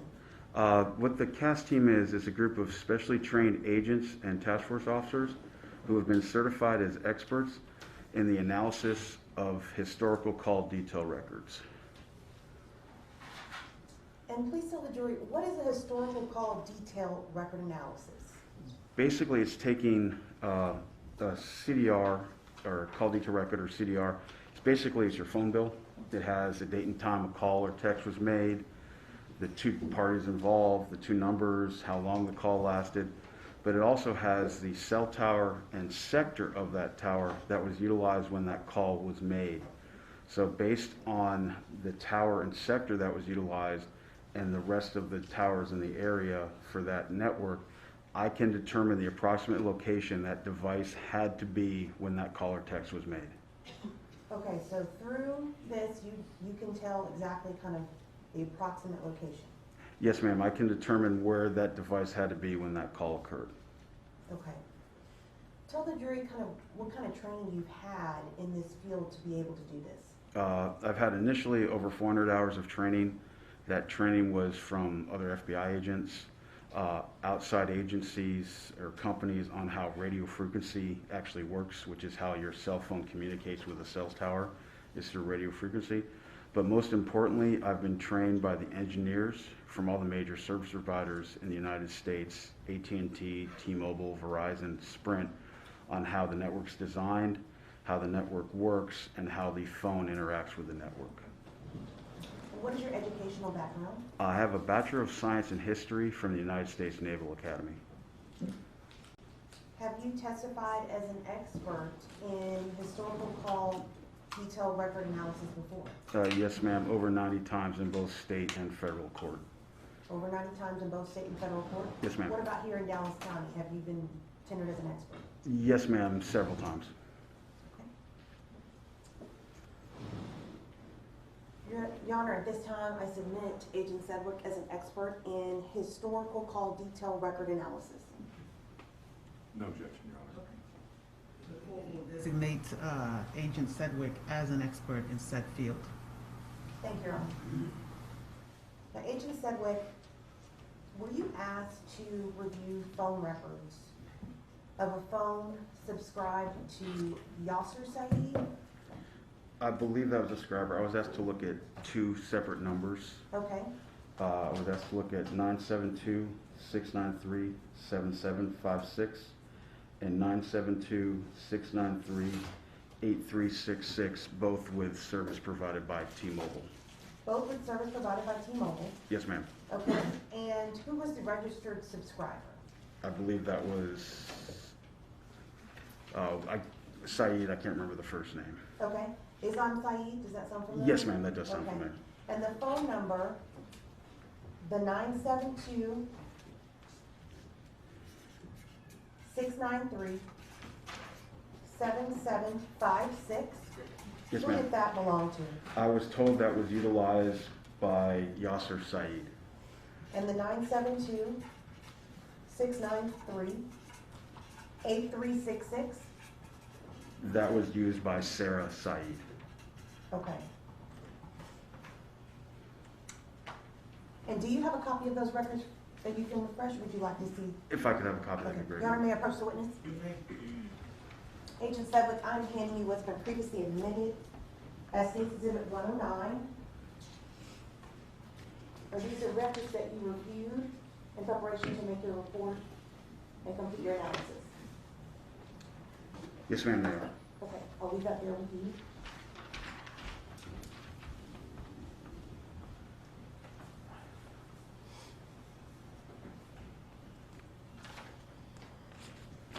Okay, so through those phone records, are you able to tell incoming and outgoing calls? Yes, ma'am, I am. Okay, the length of calls? Yes, ma'am. Okay, and how are you able to get this cell tower data information? The tower and sector utilized by the phone is in those records, and then taking the contemporaneous tower list that's in existence at the time. So obviously, I want to have, this was in January of 2008, so I want to use towers that were in existence in January 2008, not the towers that are in existence now. I will plot all those cell towers on a map, and then I will plot the individual uses of the device showing what tower and sector was utilized by the phone on particular calls. And you plot this using some type of application or system? Mapping software, yes, ma'am. Mapping software, okay. Now tell the jury a little bit about 2008 versus now 2022. Well, back in 2008, we still had 2G and 3G. 4G wasn't really in existence at that point. It was slowly coming out by then, but we were still in pretty much a 2G, 3G world.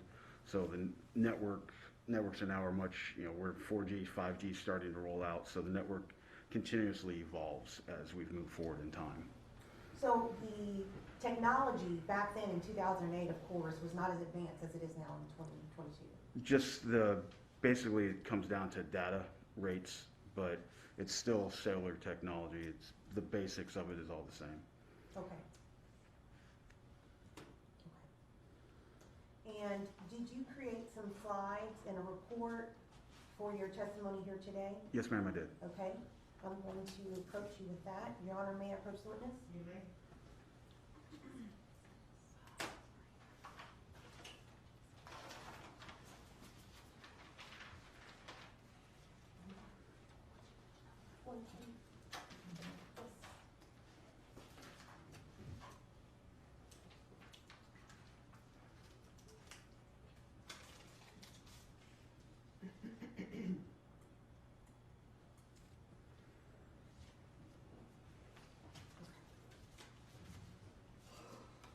hand you what's been marked as State's Exhibit 110. Are you familiar with this disc? Yes, ma'am. Have you had an opportunity to view it prior to your testimony here today? Yes, ma'am. And what is contained on the disc? It's a copy of my report. Okay, the report that you prepared? Yes, ma'am. For today? Okay, do you believe it's a true and accurate copy of the report? Yes, ma'am, I do. State offers State's Exhibit 110. Chairman of Defense Counsel? No objection. State's Exhibit 110 is admitted for all purposes. Permission to publish, Your Honor. You may.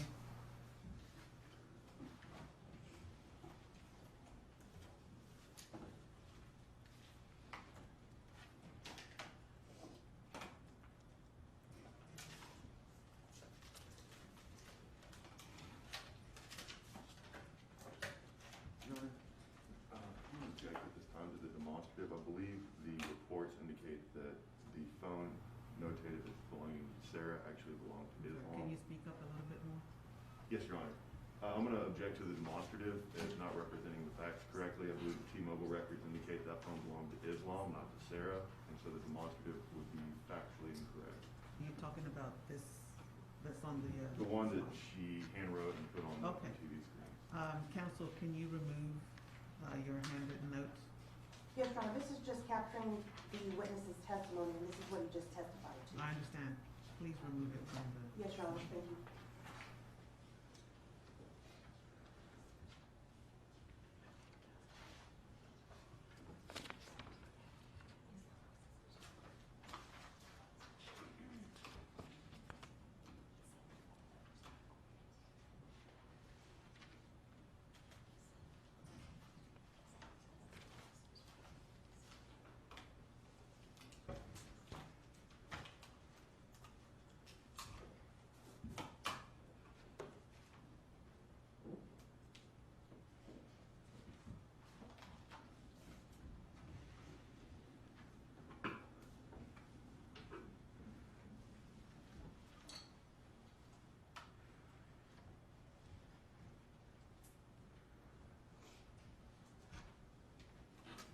Okay, Agent Sedgwick, can you see that there? Yes, ma'am.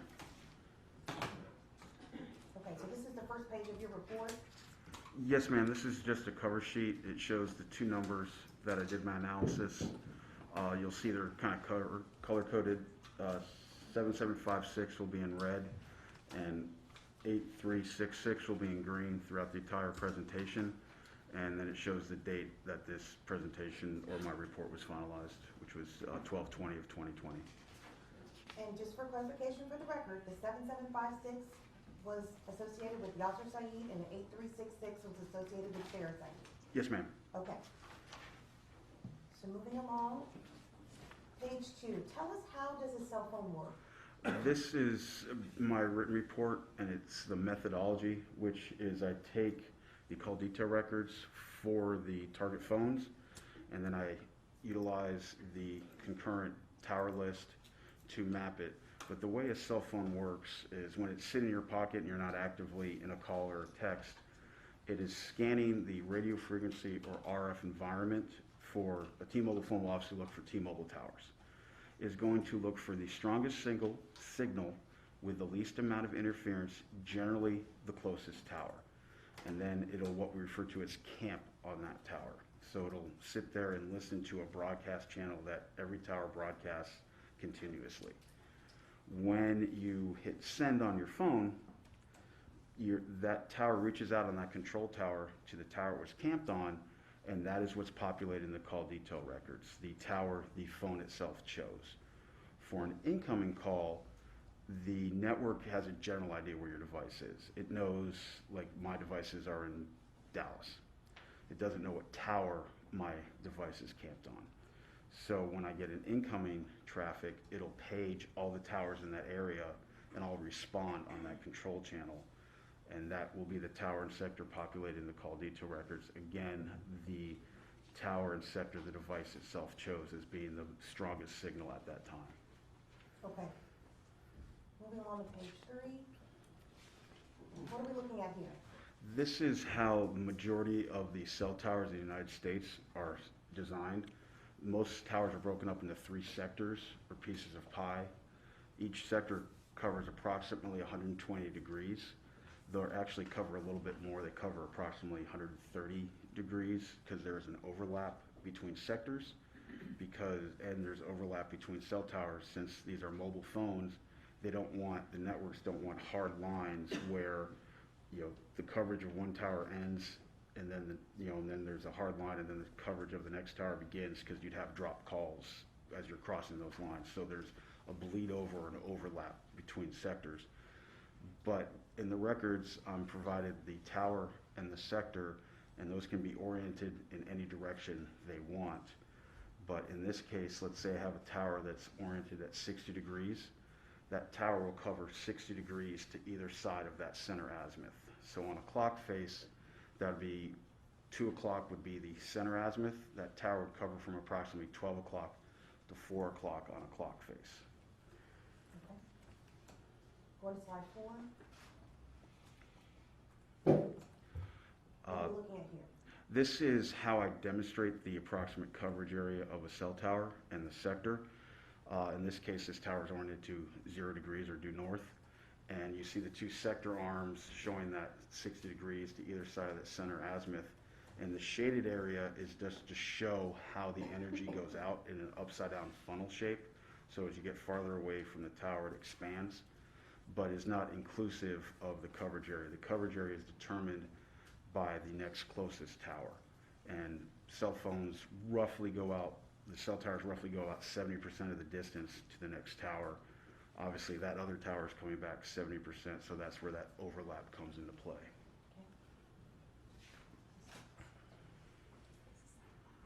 Okay. Now slide 5. Is this how you designated in your report how we are to understand which color coordinates with which phone? Associated with which phone? Yes, ma'am. I was told that the telephone number ending in 8366 was utilized by Yaser Said, and that the number ending in 7756 was utilized by Yaser Said. I can't say. What if Jet, as he's indicated, he was told that the phone numbers were associated with different individuals. He has not independently verified that.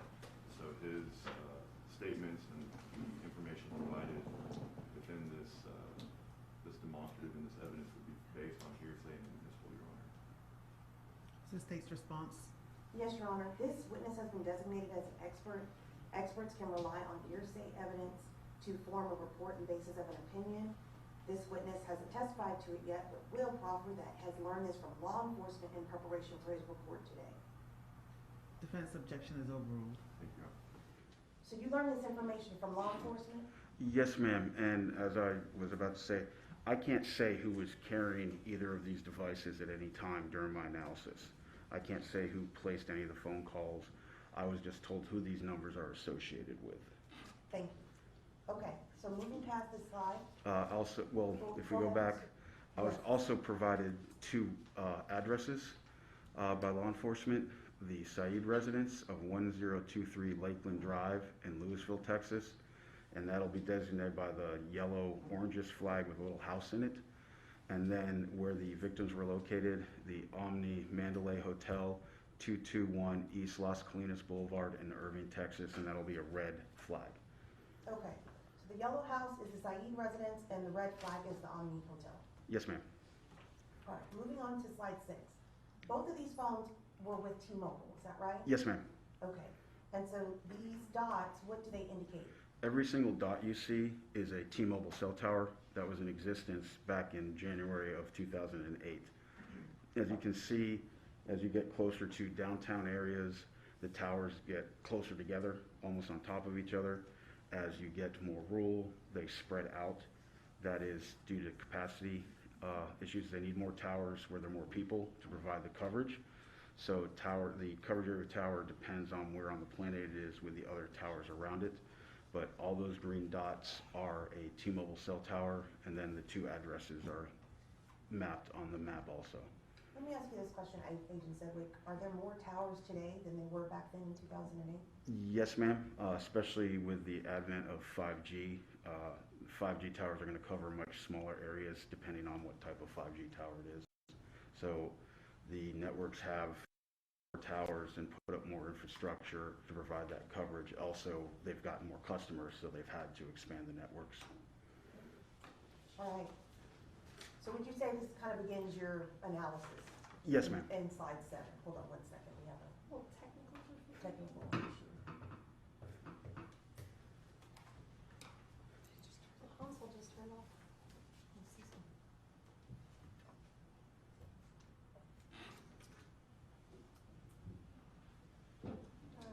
Judge, is your console, is it on? It's not on. Mine's dead also.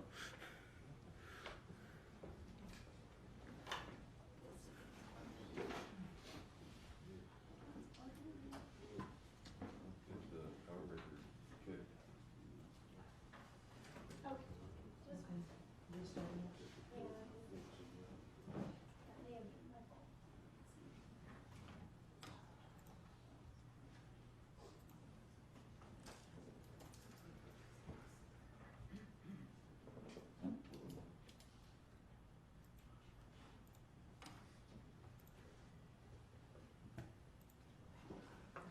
Go to slide 7.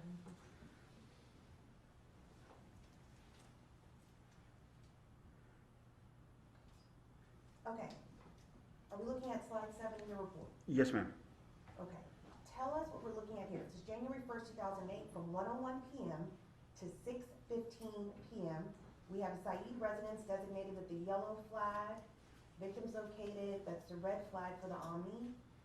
And I see 2 different cell towers, CID 14231 and CID 12600. Is that right? Yes, ma'am. Will you tell the jury the importance of this slide?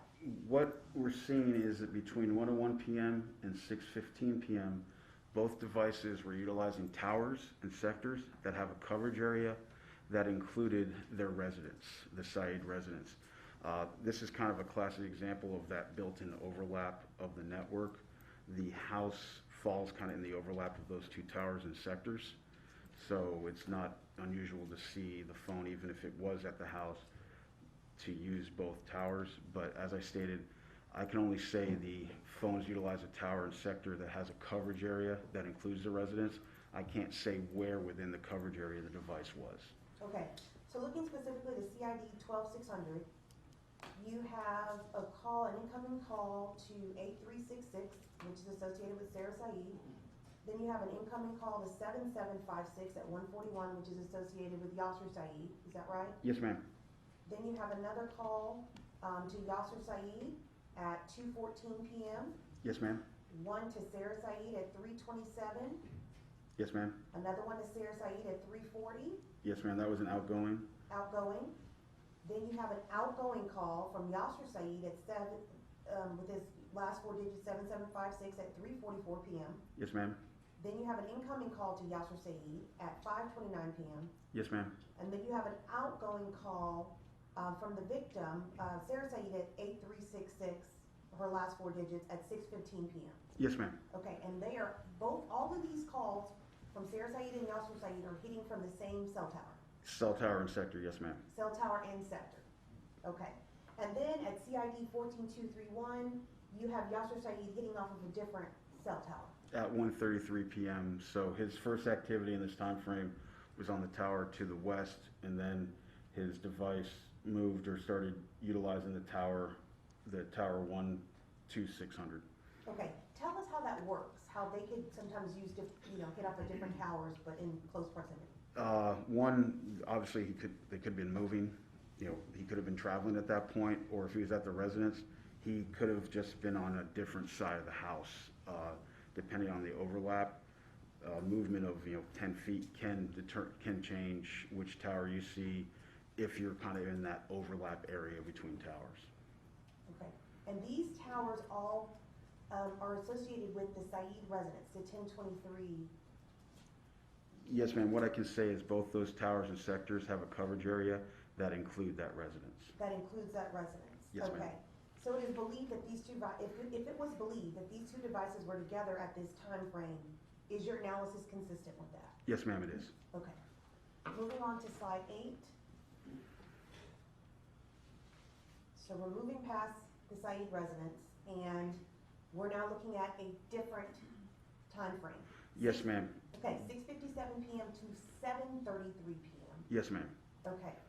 Now, I see 3 cell towers,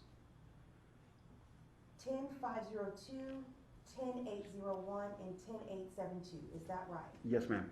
Okay. Looking at 10502, Sarah Said, last 4 digits 8366. She receives an incoming call at 6:57 p.m. Yes, ma'am, she does. Okay? Are you aware of the number? Yes, ma'am. That number was 214-529-4191. Will you please say it again? 214-529-4191. And whose phone number is associated with that? I was told by law enforcement that was associated with a Mr. Ruiz, who was her boyfriend at the time. Ruiz. Ruiz. Okay. Edgar Ruiz? Yes, ma'am. Okay, so that's at 6:57 p.m. on January 1st, 2008. Yes, ma'am.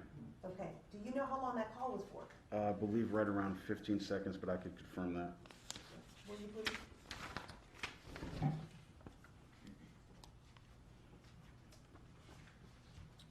Actually, that was about 6 seconds, I'm sorry. 6 Okay. seconds.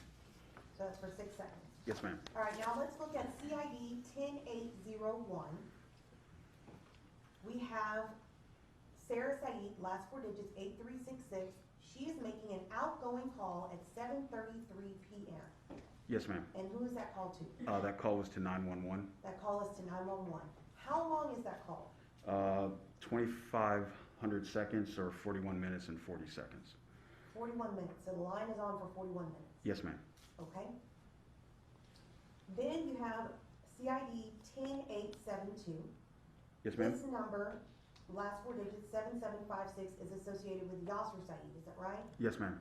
Okay. And that call is an incoming call at 7:29:23 p.m. Yes, ma'am. Okay. Who called Yaser Said at that time?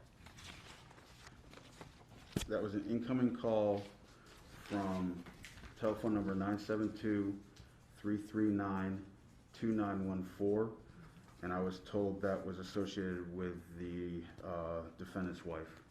Patricia Said? Yes, ma'am. How long was that call? That call was 25 seconds. Okay. So just so I can make sure that we understand, Yaser Said is getting a call for 25 seconds at 7:29:23 p.m. Yes, ma'am. Okay.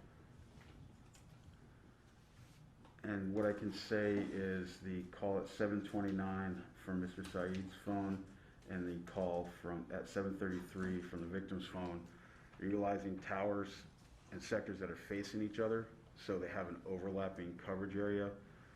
They're 4 minutes apart, so I could say that those phones are in the same general area. I obviously can't say they're together, but both phones in that 4-minute window are in the same general area. Okay, same general area.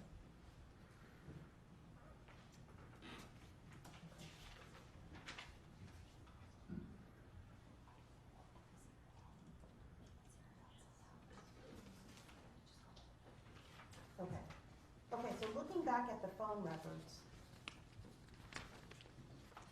is there ever a period with the defendant's phone ending in 7756 where he is no longer getting off of any cell tower? Yes, starting the 7:29 call is the last call that I have tower information. Starting at 7:55 on, all the traffic is incoming, going to voicemail with no tower information. So this could indicate either that they're just ignoring the incoming calls. At this time, T-Mobile, when they showed it, voicemail didn't provide the tower of the call, the incoming call to the device.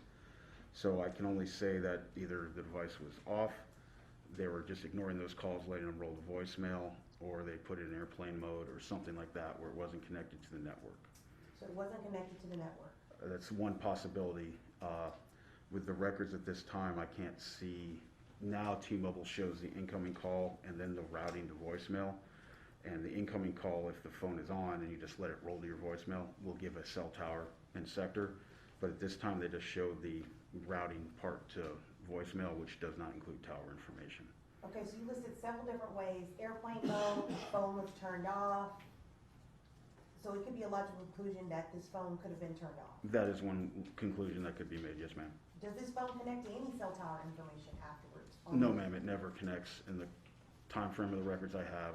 It And the doesn't, time frame was from January 1st through January 2nd, is that right? I believe so, yes, ma'am, and there's no tower information. The last call I show for the 7756 number is at January 2nd at 6:04 p.m. And in between the last call and this call, all the activity was incoming with no tower information and rolling to voicemail. Continuous rolling to voicemail? Yes, So ma'am. that call that you see was rolled to voicemail? Yes, ma'am.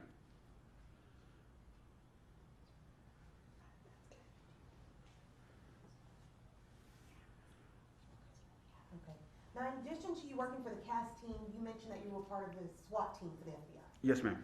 Did you participate in trying to locate the defendant at the Bedford residence on August 14th of 2017? Yes, ma'am, I did. Okay. Tell the jury a little bit about your role in that. I was the primary breacher for that operation, which the breacher, my job is to open the door, usually utilizing a ram. In this case, I did use the ram to breach the door. The door was locked from the inside with a deadbolt, so it had to be deadbolted from the inside. There was no key to undo the deadbolt. It was an internal only deadbolt lock. And then while clearing the residence, the apartment, I also opened the sliding glass door leading out to the balcony, which was unlocked.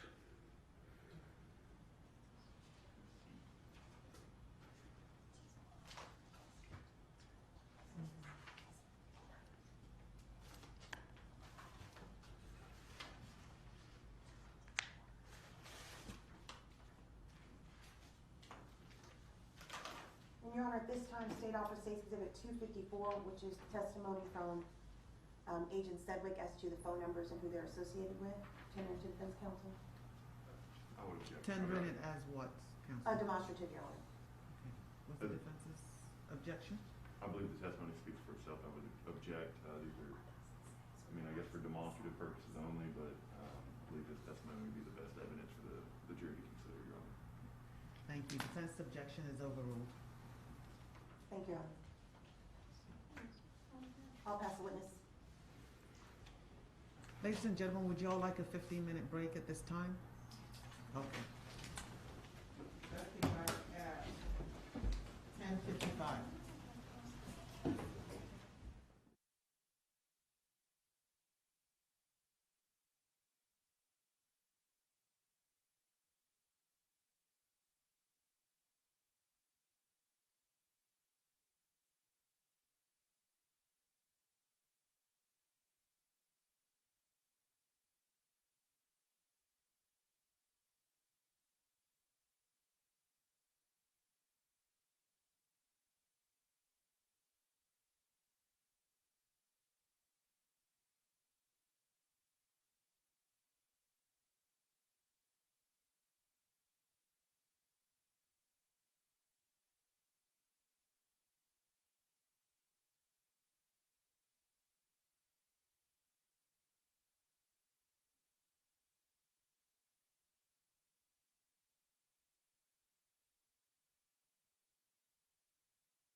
Yes, of course.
Please be seated.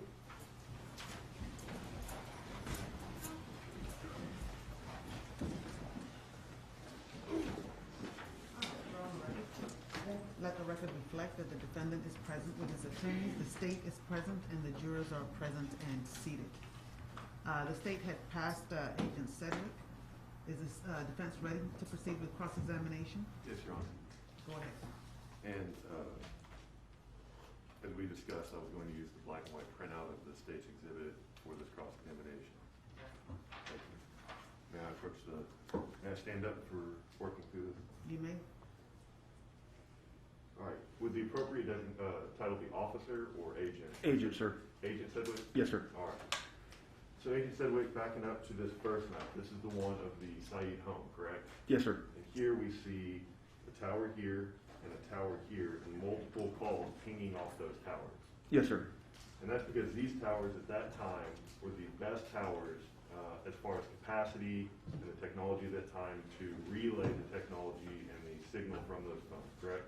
Well, not capacity, but as far as at the time, that was what the phone, those towers was what the phone saw the best at that time, with the strongest signal with the least amount of interference. Okay, and so we see, and correct me if I'm wrong, but there's a tower here, Yes, sir. a tower here, Yes, sir. all right, another one up here, Yes, sir. we have another one here, Yes, sir. here, Yes, sir. here, Yes, sir. and here. Can't see the one you're pointing out. You're not on the map. Right but... here at 635 and corporate. Oh, yes, sir. I'm Sorry. 35 east and corporate. Yes, sir. So we have 1, 2, 3, 4, 5, 6, 7 other towers in this zoomed in map that potentially could have received data from those phones, but here we have obviously the ones that are closest to the home that the towers deem most appropriate for this transmission of data. Yes, sir, those are the towers the phone chose at that time. The phones chose. And here again, I mean, we have 1, 2, 3, 4, 5, 6, 7, 8, 9 different calls that are recorded in this evidence here, correct? Yes, sir. So, if a tower can it doesn't jump to different towers for every signal, right? If it's got a good tower, it sticks with that tower. Each call is its own event. But it doesn't bounce unless there's something about the capacity of the tower interference with the signal or something like that. Capacity is not an issue. What was the proper term that you used earlier? Well, it's the strongest signal with the least amount of interference. Least amount of interference, thank you. Yes, sir. Now here, I'm turning to page 8 of the document that has been entered into evidence as one of the state's exhibits. I'm not going to count it all up, and of course mine is in black and white, but I believe it's clear that these dark dots all over the place are various T-Mobile towers, correct? Yes, sir. And CID 105 or 10502, you said that this call at George Bush and 114, that general area, was an incoming call from Edgar Ruiz. Yes, sir. That's at 6:57 p.m. Yes, sir. Did you, clearly you converted these times from the standard, because they do what's the time frame that they usually come in and you've got to decode it? At this time, T-Mobile sent their records in switch or local time, but Okay. now the records come in UTC, which is basically a universal coordinated time, so it's a way to set time zones throughout the world. We don't have to mess with that math here, correct? No, sir. These are what they are. Yes, sir. All right. So we have, and then just going in sequence here, that's about 6:57. Then we have this call here, which is CID 10872. Yes, sir. And this is at 7:29:23 p.m. and it's the number associated with Yaser's phone. Yes, sir. And it is pinging off this tower. Yes, sir. And I see towers here, here, here, here, here, and this is the location of the Omni, correct? Yes, sir. All right. And for whatever reason, based on the technology at the time, this tower was the best tower to ping his call and transmit that data. At 7:29, that's the tower and sector the phone saw as the strongest signal with the least amount of interference. Yes, sir. Okay. And when we're talking about the pi and the diagonal, I mean, it can be anything. I mean, if you were just to draw these lines out indefinitely, it's part of that zone, right? Yes, sir. It's the rough coverage area would be probably something like that. Might be a little large, but something kind of like that. And then this tower would have a coverage area about like that, Great. give or take, Thank you. obviously. So, there is a little bit of overlap, but we're not talking about the entire area having overlap. The cones from here to here and here to here, you're again pointing at this sort of Luna and Royal Lane time frame. Yes, sir. What is the range for each tower? How far out can it reach? And that's dependent on the other towers in the area. So for this case, the two towers involved are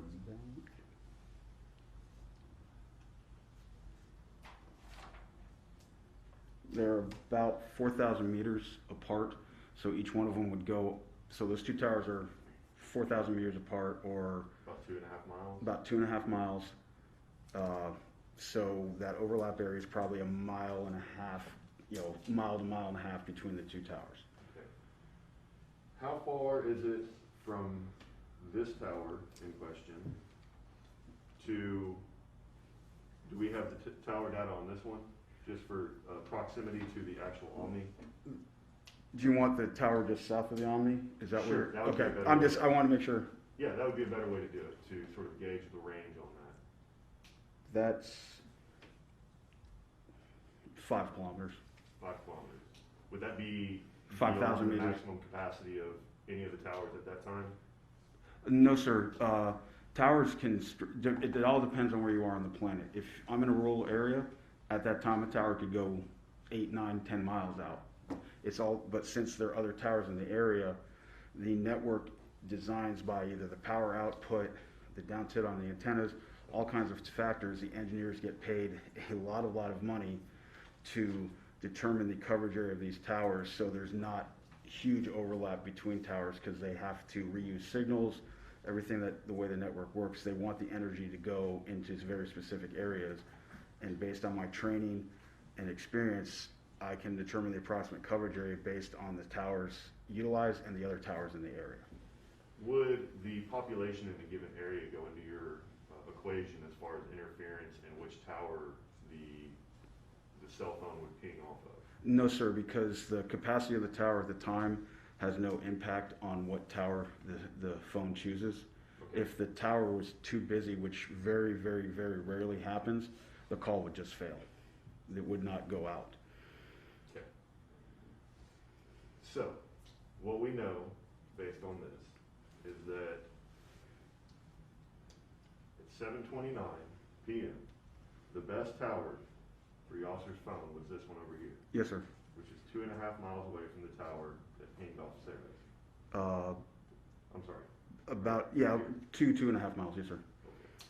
And there's some general overlap there, Yes, sir. so I don't want to mislead anybody, but the technology at the time said that 2 different towers were the most appropriate technology and hardware for the 2 phones with calls that were 3 minutes apart. Yes, sir. They were, roughly 4 minutes apart, but yes, sir, that, they're mobile phones, so they easily could have been moving at that point.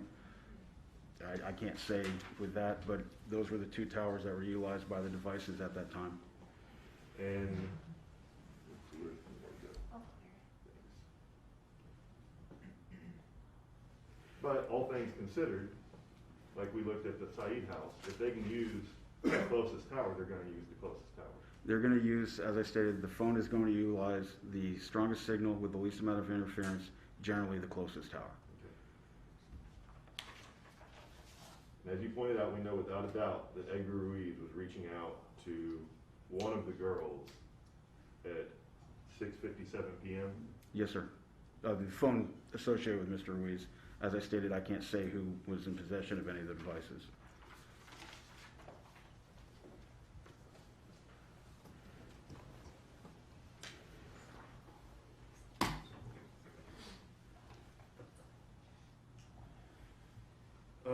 And then briefly, sir,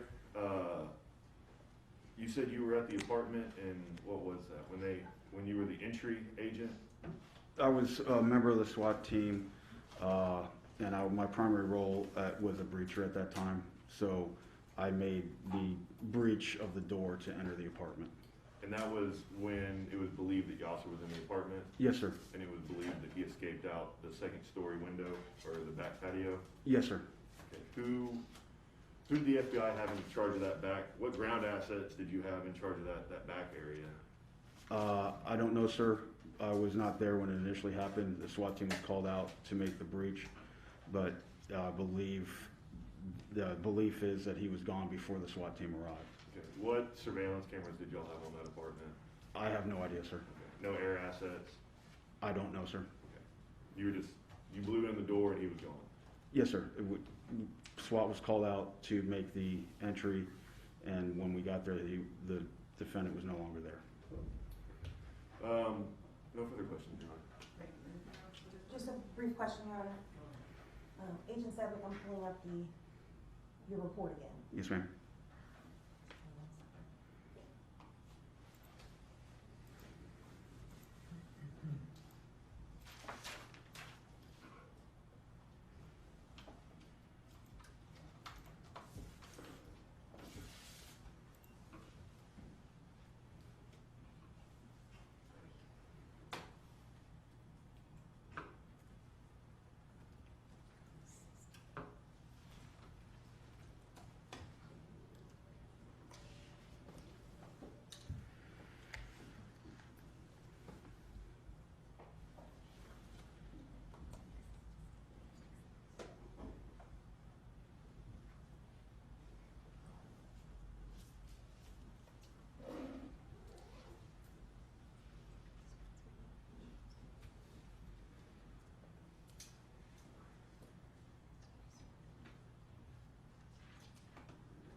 going to page 8, which I believe is the last page, second to the last page of your report. Defense counsel was asking me about the towers. Yes, ma'am. associated With the Omni, Yes, ma'am. the 10 Next slide, ma'am. side 8. 8, I'm sorry. Can you see that there? Yes, ma'am. Okay. Cell tower 10502, 10801, and 10872, they're all pinging off of at least the victim's phone or the defendant's phone, is that right? Yes, ma'am. All three of those cell towers, are they located in Dallas County, Texas? Yes, ma'am, they are. I'll pass the witness. Anything else on the defense?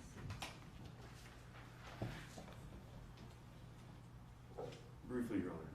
Go ahead.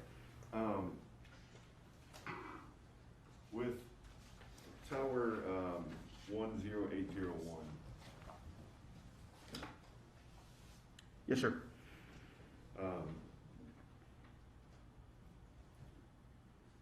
if you have a 45-minute call, like the one we're talking about here, Yes, sir. an open line, as you're moving, if you are, does the phone ever jump towers at that point? Yes, sir. What's called as referred to a handoff or a handover. So that can happen, and that sometimes gets populated, but it is the last tower. It had usage, but in a very long call like that, it would populate the last phone call or the tower utilized by the phone at the end of the call. That would what would be populated in the call detail records. So I guess I'm seeking to understand this a little bit better. The tower that's listed here may not have been the only tower that phone pinged off of. It's just the last tower that phone pinged off It of. was the first tower, The first. and it was also the last tower that it Okay. pinged off of. It was the same tower. I'm going to So confirm there would that. have been multiple tower identifications if there were a different start and a different end. No, sir, not necessarily. The way it works is you can start a call, and the network could, 2 seconds into your call and you not move, switch you to another tower that you're also in the coverage area of. But the records only give me the first tower and the last tower. I don't see any other handoffs within that time frame, if that makes sense. So this exhibit may not even accurately demonstrate what happened that night. I mean, this is a very limited set of database on what you just explained. No, sir. What this shows is that 7:33 p.m. at the beginning of that call, that device was in the coverage area of that cell tower. Correct, but let's say if you were to go to the Omni and you have 3 towers right there, would it still remain connected to that farthest tower?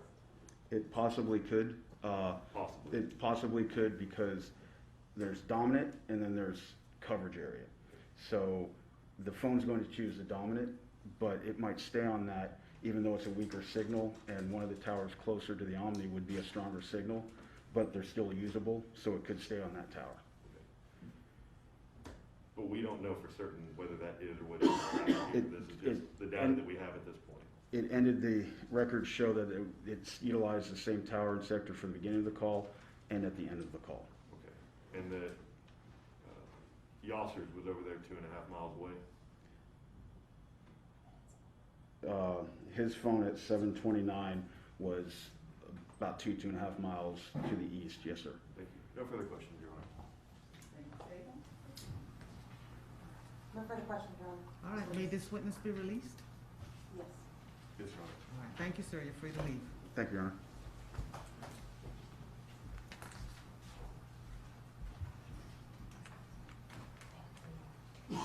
Go ahead, next witness.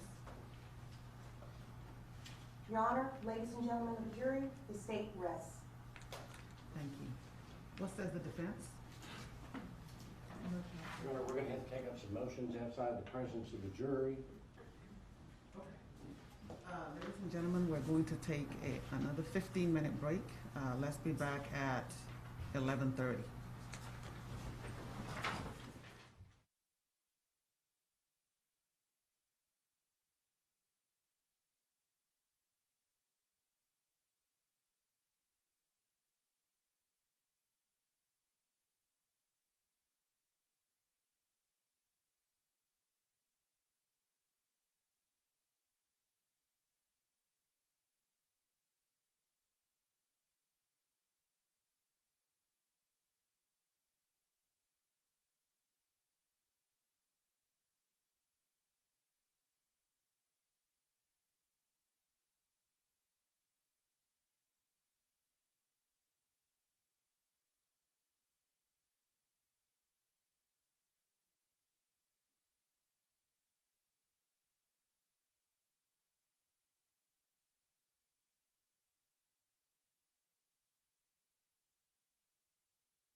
The record reflects that the defendant is present with his attorneys, the state is present, and we are outside the presence of the juror. Your Honor, at this time. One second. At this time, the court will admit State's Exhibit number 254 for demonstrative purposes only.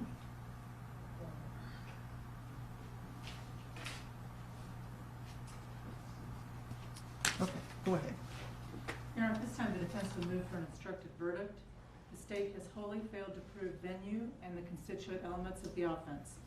No one was able to testify that the murders occurred in Dallas County, and there's a complete absence of proof that our client is the person who committed the alleged offense.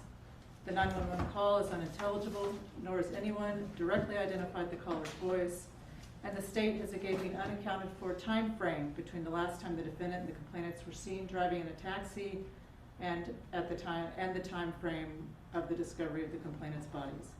The state has failed to make a prima facie case in its case in chief, and we would move for an instructed verdict of not guilty. Thank you. What's the state's response? Your Honor, in response to their directed verdict motion, the evidence is to be viewed in the light most favorable to the non-movement, which is the state.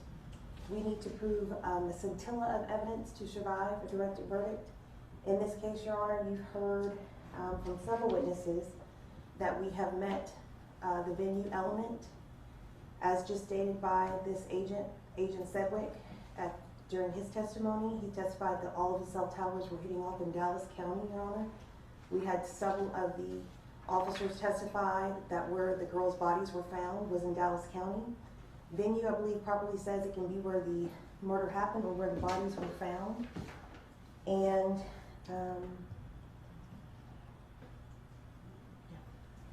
in addition, I believe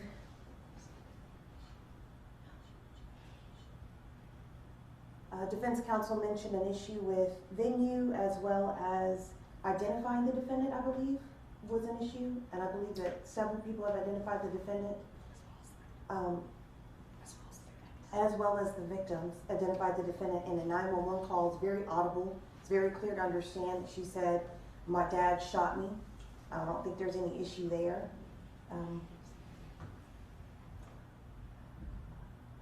I can't recall all of the issues that defense counsel presented, Your Honor, but as to each and every element, I believe we presented more than enough evidence to submit this to a jury. The defense motion.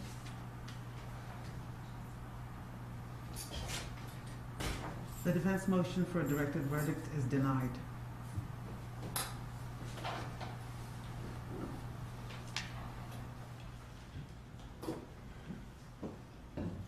Are there any other matters the defense wishes to take on outside the presence of the jury? No, Your Honor. Okay. The defense ready to proceed?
Yaser Said, and we would like to hash out ahead of time the parameters of his Fifth Amendment rights.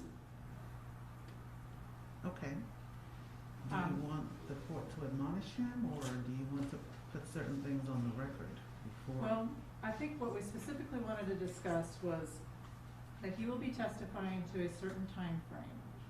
And we want to put the state on notice that he's only going to be testifying to this certain time frame, and he understands that he waives his Fifth Amendment privilege to the extent that it's required to be waived for that time frame. He will be asserting his Fifth Amendment right as it relates to anything having to do with the federal indictment. So I guess what we want to do is get this out there before he starts testifying and see if you will, I guess, make a ruling that he will be allowed to assert his Fifth Amendment right as it pertains to anything involving the federal charge, and that the scope of the cross-examination will be limited to what he puts in dispute through his testimony. And I have a couple of cases on that. Brown v. United States, which admittedly is a 1958 case, but it is still good law, cited as recent as 2020, about how the witness can put the issue in dispute and the scope of cross will be limited to what he has put in dispute. Would you submit that, a Yes, copy I'd be of that happy to. case to the court?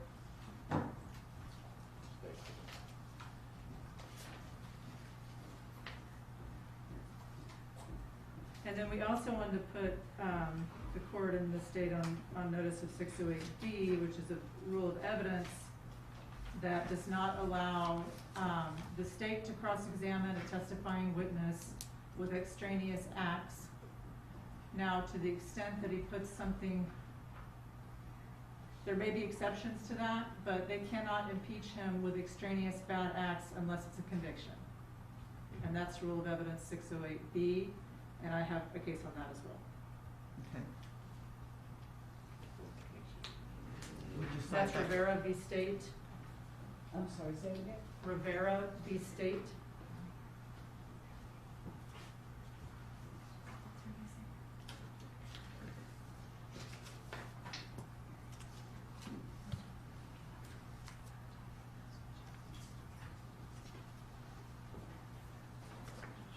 Your Honor, may I approach?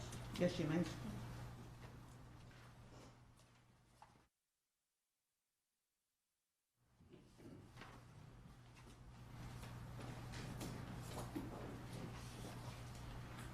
Anything else?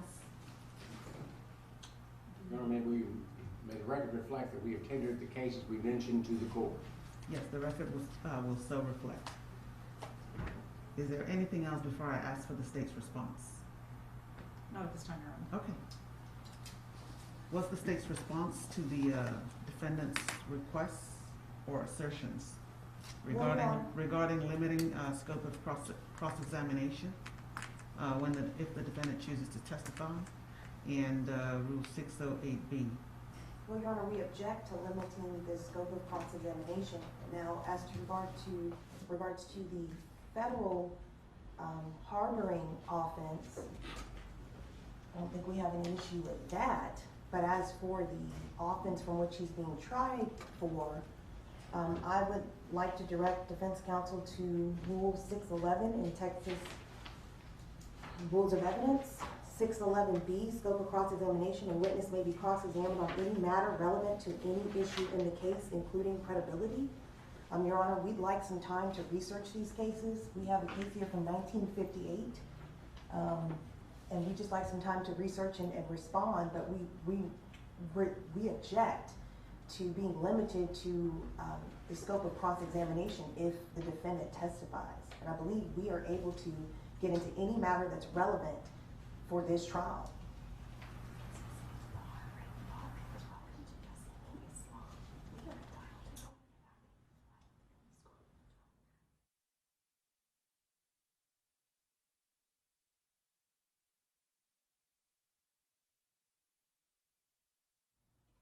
Further, Your Honor, I mean, just for clarification on the harboring case, Yasin and Islam, we've put on a lot of evidence as that.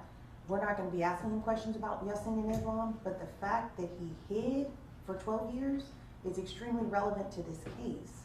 It shows consciousness of guilt. We should be able to ask him reasons why he hid for 12 years. I don't think we should be precluded from getting into that testimony as well. Reasons why is one thing. Where he was, who helped him, that's totally different. I think we should be able to get into that as well, Your Honor. No, That's extremely we relevant to the case. disagree. Well, Mr. Lawler, if the defendant takes the stand, the state is going to be able to cross-examine him on any relevant issue. That includes whether or not he was hiding from law enforcement, how he was found and detained, and every other thing or matter that is relevant to this capital murder case, if he chooses to take the stand. But the court understands that the federal government still has an indictment pending against this defendant for running, basically. I understand that. Okay. That's an integral That has part of, nothing to do with- Mr. Lawler, would you wait till I finish? Sure. Okay. Now, that seems to me to be an integral part of the state's case that Mr. Said was on the run, allegedly on the run. And they ought to be able to cross-examine him on that and the fact that he was found. So the state is going to be able to cross-examine him on that. He's not our exceptionist to the court's ruling. The record will so reflect.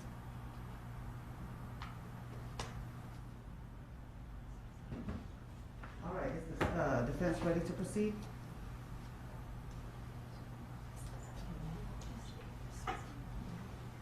And we have a moment to talk with our client, and the state has requested time to research the issue. Does the state need further time to research this issue? My understanding, Judge, is that you've made a ruling that we can get into any relevant matter. If that's the case, then he's open, subject to cross-examination, and we don't need any time. All right, Mr. Lawler, I'm going to give you and your team another 10 minutes. Thank you, Judge. So please be back here at 11:40.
defense ready? We're back on the record.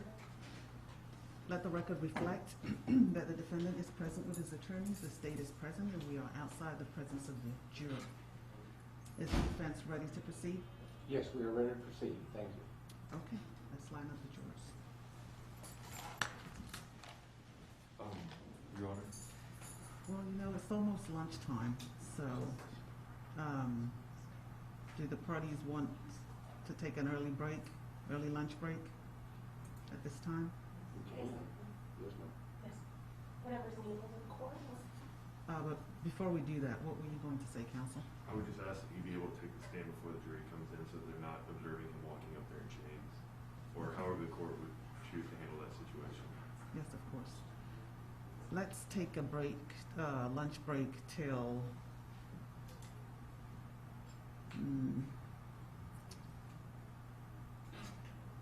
12:40.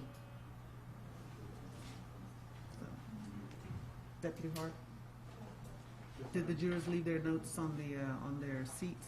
The notes are on the seat. Okay, good. Instruct the jurors to go to lunch and be back by 12:40. And Judge, just to make sure I understand, so the defendant is going to be testifying? Yes.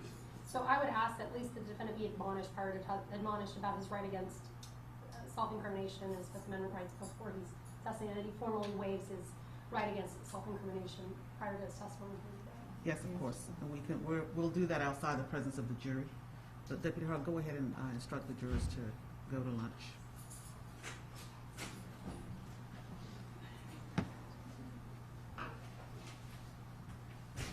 Okay. On the record, Mr. Said. All right. Now, your attorneys just represented to the court that you do indeed want to testify on your own behalf. Is that correct? Correct. You understand that you have a right to remain silent. You do not have to testify.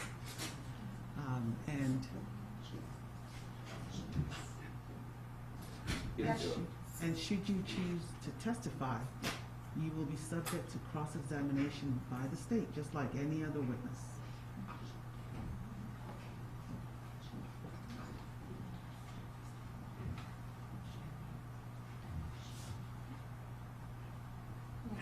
They will be able to try to impeach you with bad acts, if there are any, and any other issues that arises from the evidence. Do you understand that?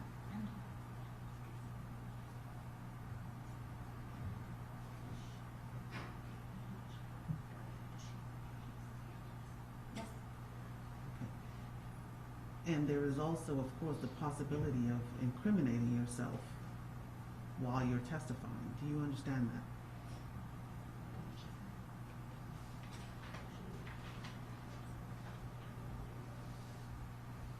Yes.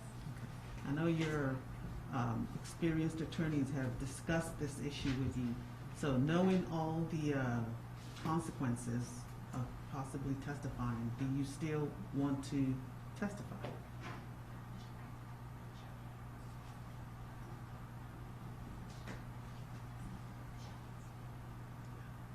Yes.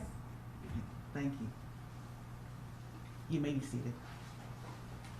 Court will break for lunch until 12:40.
Said out first, and then line up the jurors.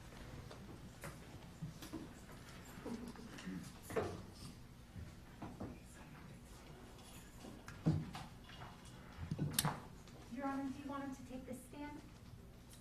Yes, thank you for reminding me.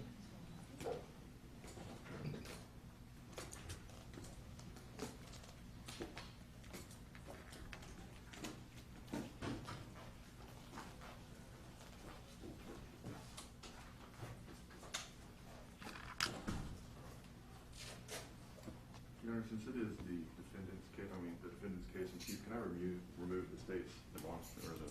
You can. Your Honor, may I approach the bench as well? There's photos on the bench as well we're going to take down. Go ahead. Thank you. Submit all the exhibits to the court reporter. Yes, Judge. Thank you.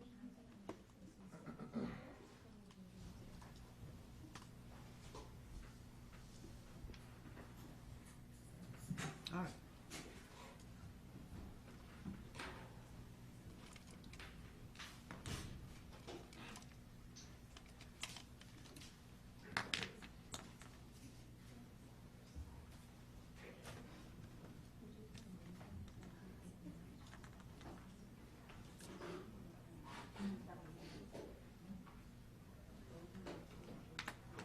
And Ms. Hope, would you give him a clear mask? He does have a clear. Oh, he does? Okay. Do you mind moving that monitor, counsel?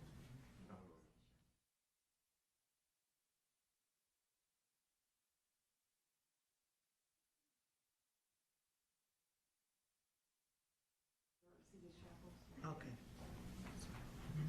And he can remain seated. Is that okay, Judge? Yes, that's fine. I'll have him sworn in front of the jury, but he can remain seated. Okay, thank you. Thank you, Judge.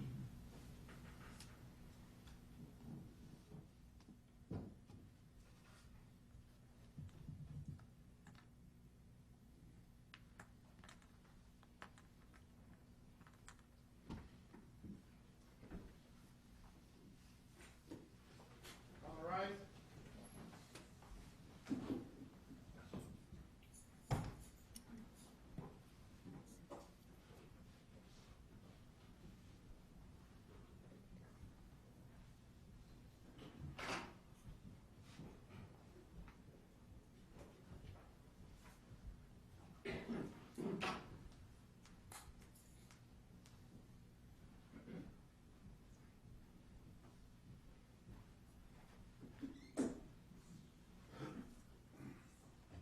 Please be seated. We're on the record. Reflect that the defendant is present, as are his attorneys. The state is present, and the jurors are present and seated. Mr. Said, would you raise your right hand for me, please? Do you swear that the testimony you will give will be the truth, the whole truth, and nothing but the truth to help you God? تحلف تقول الحقيقة كل الحقيقة ولا شيء غير الحقيقة اليوم ليوفقك الله. نعم أو لا. Yes. Thank you. Defense may proceed. Thank you, You Your want Honor. to swear in the interpreter? She's already been sworn, have you not, ma'am? Earlier on? Not today, but in the Yes, beginning she's of the still under trial. oath. Yes. Thank you, Your Honor. May I proceed? Yes, you may.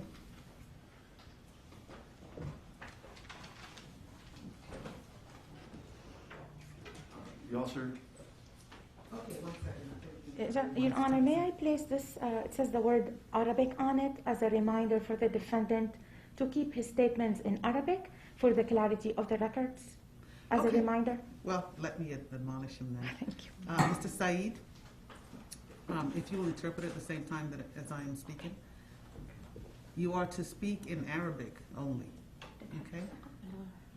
Yes. So that your interpreter will interpret from Arabic to English, so as not to cause any confusion of the record. Yes. Okay, thank you. Defense may proceed. thank you, Your Honor. Yaser, could you please state your name and spell it for the record? اسمك معي. Yaser Said. Yaser Said. And ma'am, could you spell it for the record? That's my name. Yasser Said.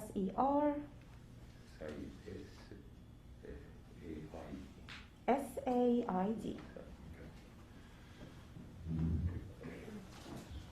Yaser, where were you born?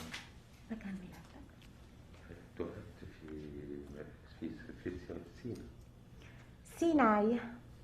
And what country is that located in? أي بلد؟ Egypt. When did you move to the United States of America? إمتى أجيت على أمريكا؟ تقريبا في أوائل ال 83 يعني. In the beginning of year 83. Do you recall which year you became a naturalized citizen of the United States? إمتى صرت أمريكي الجنسية؟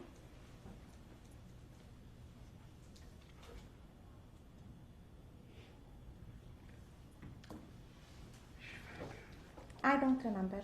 Okay, was it, but you are a naturalized citizen of the United States? ولكنك أنت مجنس مع جنسية أمريكية صحيح؟ Yes, I am. Now, during your time here, you later met and married Patricia, correct? أيضا تزوجت باتريشيا صحيح؟ Yes. And you had your 3 children together. عندي أولاد مع بعض صحيح؟ Yes. Now, fast forwarding a little bit, I believe we should discuss what happened on January 1st, 2008. بنرجع شوي لجانيوري 1 2008. Can you explain to the jury, let's start with that afternoon when Amina comes home. نرجع للمساء ل 2008 لما رجعت أمينة على البيت. قابلتهم عادي يعني مفيش مشكلة. كنت عايز أحل المشكلة معهم. I met them normally, like always, and I wanted to solve the problem.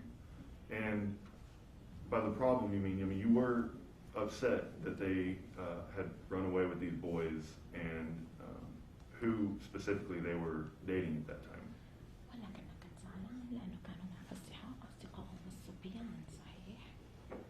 بالطبع لأن ده الثقافة بتاعتنا وكنت زعلان من Did the interpreter move forward to the table? Yes, so that Mr. Said looked up that she was wrong. Yes, I was upset because in my culture it's something to get upset about. Okay. But you also, you did not kill your daughters, did you? ولكنك ما قتلت بناتك صحيح؟ For sure did not. Okay. Now, what happens after Amina gets home? Where do y'all decide to go? إجوا بناتك رحتوا فين؟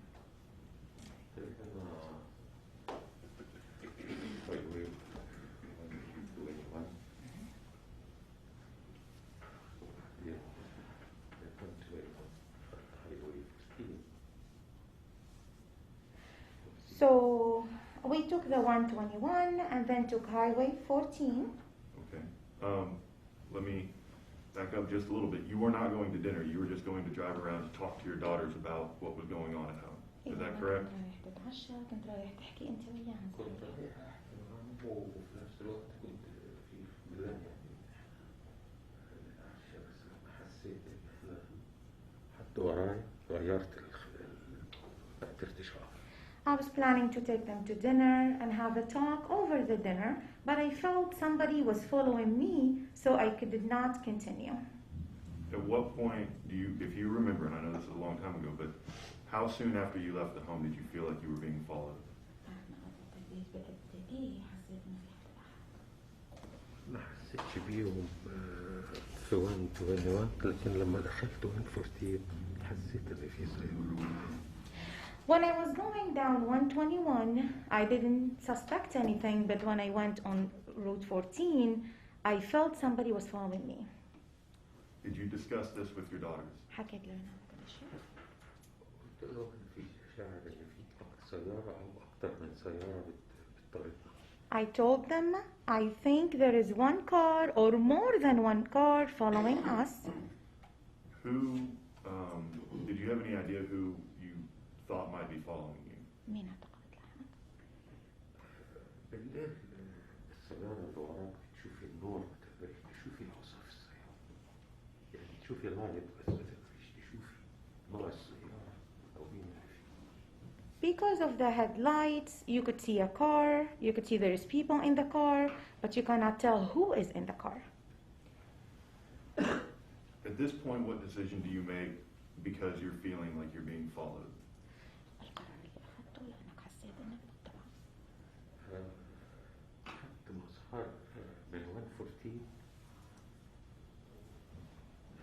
باتجاه اللانش، في كلوب اسمه لانش. كلوب؟ لأن ده فيه كان ستاند إن كيس إن مساعدة.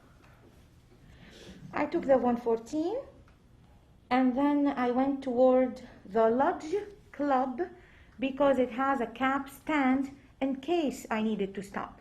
And were you familiar with other drivers that were frequently at the lodge cab stand? You weren't going to the facility, right? You were going to the cab stand. ما كنت داخل على البناية، كنت داخل على الكاب ستاند صحيح؟ أنا كنت داخل عشان أشوف مين في الستاند، لقيت الستاند فاضي مفيش سيارة.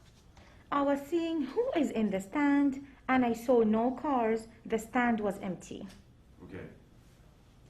Why was it important to you to have witnesses at this location? Why were you choosing to first go to this location? ليش اخترت هذا المكان؟ ليش مهم لك هذا المكان؟ لأن معظم اللي فيه عارفيني أصحابي وفيش شيء من الأمان، يعني شعور بالأمان إن ألجأ لناس أعرفهم. I would know many of the people there. They are my friends, and the security that would give me, the feeling of being secure. Were you feeling the need for security because you felt like you were being followed? إذا محتاج للأمان لأنه أنت الناس عم تلحقك صحيح؟ أكيد أنا حياتي في خطر. Certainly, I felt my life is in danger and I needed that. Now, because the situation was not what you thought it would be when you got there, what decision did you make next? وصلت لهونيك الوضع مش زي ما أنت متوقع، شو القرار اللي أخذته بعد كده؟ أنا وقفت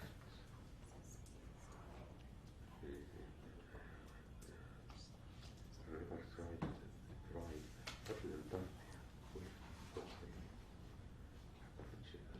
وقررت إن أنا حسيت إن أنا مستهدف شخصيا في الشركتين، ودول مش هيأذوه استصحابوه خلوه يحل المشكلة. يعني قررت إن أنا أحكم نفسي لأن شعرت بالخطر مستهدف شخصيا. Would you have him speak into the microphone? You want him to speak in the microphone? Your Honor? Okay. You can hear it. So قبل الميكروفون Interpreter would like to clarify وقفته بالريفرسايد درايف بعدين فتحت الباب واختفيت في المنطقة اللي هي مقابل منطقة غابية شوية فيها شجر وكده ومفيش لايت في المنطقة دي خالص، اختفيت هناك قلت أنا أمشي وأسيبهم. So I stopped at Riverside Drive. I opened the door and I ran into across to a wooden and tree area. And I thought, if they are my daughter's friend, let them solve the problem together if they have issues. And backing up a little bit, Yaser, I know that there's a lot going on right now with this testimony, and you have not had anybody hear your side in 14 years, but we need to make sure that we can flush out some of these details for the jury, okay? At what point did you communicate this plan with the girls to leave them with the car? I mean, are you communicating with them during the drive around? Can you elaborate on that a little bit, or explain that a little bit? قلت لهم الخطة معك إنه رح تسيبهم وتمشي خلال ما كنتوا مع بعض لبناتك، شو قلت لهم؟ تتصرف السيارة معكم يسوق بيعرف يسوق. I told them the car is yours, you do whatever you want. Since they know how to drive, I left the car for them. When you said you exited Riverside, do you remember specifically where did you pull over and exit the cab? وين بالضبط ونزلت من السيارة على ريفرسايد؟ وين؟ وين؟ وين المكان؟ Like where, not when. اه Interpreter saying when is an Arabic word. I apologize. Mean where? اوكي. انا اللي افتكره ان في ضرب ستيشن مش بعيد عن المكان. ضرب ستيشن اللي هو الباصات، محطة الباصات. Okay, there was a bus station nearby. I don't know exactly يعني المسافة، لكن في الحدود دي يعني. In that approximate location, but I don't know where exactly, but it's a bus station. Was it near the Urban Convention Center? جنب مركز المؤتمرات تبع إيرفن. هو المحطة يعني ليها بتبص على 114. So that station overlooks the 114 or faces it, and Riverside Drive. and Riverside would be the cross street. And why did you choose that location at that time to leave the girls with the cab and walk away on foot? ليش اخترت هذا الموقع على تسيب بناتك وتروح على رجليك؟ إن ضغط ستيشن فيها سيرفيلانس كمان، وفيها لايت كأنها بالنهار، فيها برق يعني في لايت في Because the bus station is well lit, like daylight, and it has also many surveillance cameras. So you believe that you were leaving them in a safe place in order for you to take off on foot? إذا اعتقدت إنه أنت تاركهم بمكان آمن وفينك تروح، صحيح؟ كنت أعتقد هذا لكن I was thinking this way, but unfortunately not. And when you left on foot, am I correct from what you said earlier that you believe that if there was a threat, that threat would follow you? إذا كنت خايف اللي كانوا بالسيارة يلحقوك إلك؟ طبعا أنا اعتقدت إن هو الموضوع التخلص مني أنا شخصيا. Of course, because I was thinking they were trying to get off me personally. Now, at this point, you said you crossed Riverside, if I understand your testimony correctly, and can you describe the area there? Are there buildings, are there woods? What is on the other side of Riverside? إذا قطعت من ريفرسايد، موجود إيه في الجهة المقابلة؟ اشرح لي وصف لي. في الوقت ده يعني بتتكلمي 14 سنة فاتوا، ما كانش فيه لايت، ما كانش فيه بيلدينج بزنس، كانت يعني منطقة الناحية التانية أنا بتكلم. The area across 14 years ago was kind of a rural area. You would not see it as today where there's many buildings I could describe. And I want to be perfectly clear on this. When you left the girls in the cab, they were alive and well, correct? Certainly. Now, what was the plan? Were you going to meet them somewhere else, meet them at home? When you decided to leave on foot to potentially draw this threat away and leaving them with the car, when were you going to reconnect with your daughters? سبتهم وقررت تمشي، شو المخطط أنت وياهم؟ تعمل إيه؟ يروحوا فين؟ الحقيقة ما كانش عندي خطة معينة في الوقت ده، بس At that point, I did not have a plan in mind. كانش في خطة، وكان شيء بعد رجلي على أساس أشوف حد من أصدقائي أو كده في المنطقة. I went on foot, hoping that I will see one of my friends and maybe he will give me a ride, but I did not have a specific plan of what to do at that point for them also. And is that in part because of, was there a sense of urgency? Were you scared about the situation? بالتأكيد دي تعتبر كانت واحد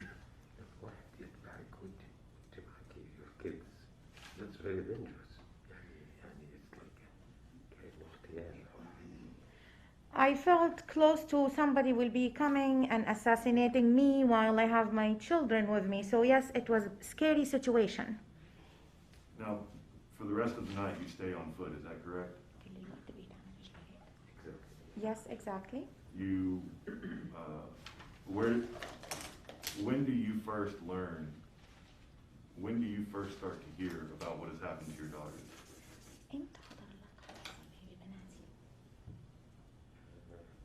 كنت في الوقت اللي أنا وصلت في الأوفر هاوس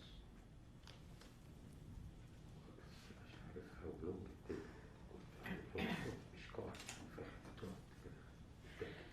It took me some time to get into the Waffle House. I don't know how long because I was going on my feet. وأنا في الوقت ده بدأت أسمع كلام الناس قريبين فيها في صوت حاجة حصلت.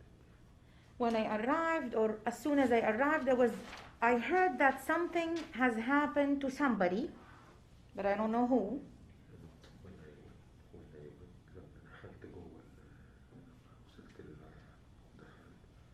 حسيت في كلام بدأت الناس تستغفر الله الخبر بدأ ينزل بس إمتى التوقيت مش When I arrived to the Waffle House, I heard some talking about some accident, but I wasn't sure what was it about.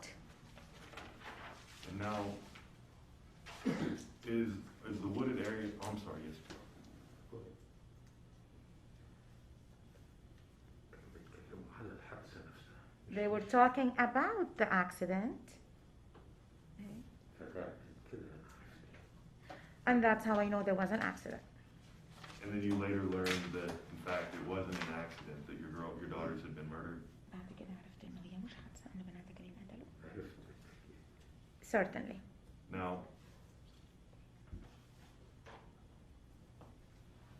Yaser, none of us were there that night. And we're all here together now. بهذا اليوم ما حدش كان معك بهذاك اليوم ونحن كلنا معك النهارده. If you could go back in time, لو ترجع للوقت ده زمان would you have still made the same decision that you did in that moment to leave on foot and leave the girls with the cab? لو رجع بيك الزمن تاخد نفس القرار وتسيب بناتك بالسيارة وبتمشي على رجليك؟ قرار غبي جدا. Definitely not, because this was a very stupid decision that I made. And then sometime after those morning hours is when you finally learn actually the reality of the situation. Is that fair? Correct? بالصبح عرفت حقيقة الموضوع، صحيح؟ Yes. And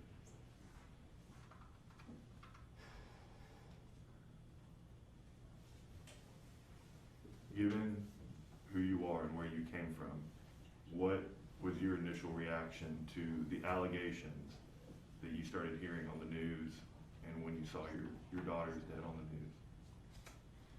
رأيك إيه لما سمعت وشفت اللي حصل بينك والادعاءات ضدك؟ طريقة التغطية الإعلامية كانت شديدة للغاية وغير مسبوقة. ما حصلتش في قضية من هذا النوع. The coverage for this case was kind of abnormal, one of its kind, and maybe harsh.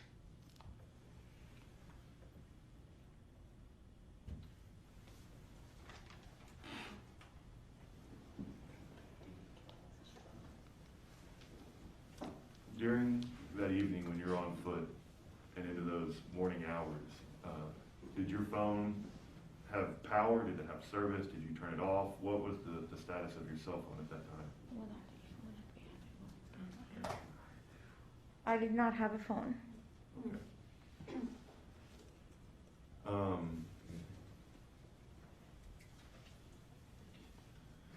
Thank you, Yaser. No further questions at this time, Your Honor. Pass the witness. Thank you, Your Honor.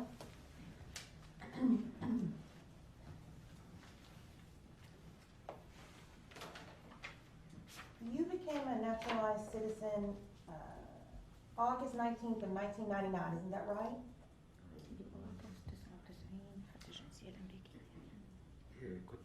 كنت جاي لسه من كنت في فاكيشن مع العيلة مع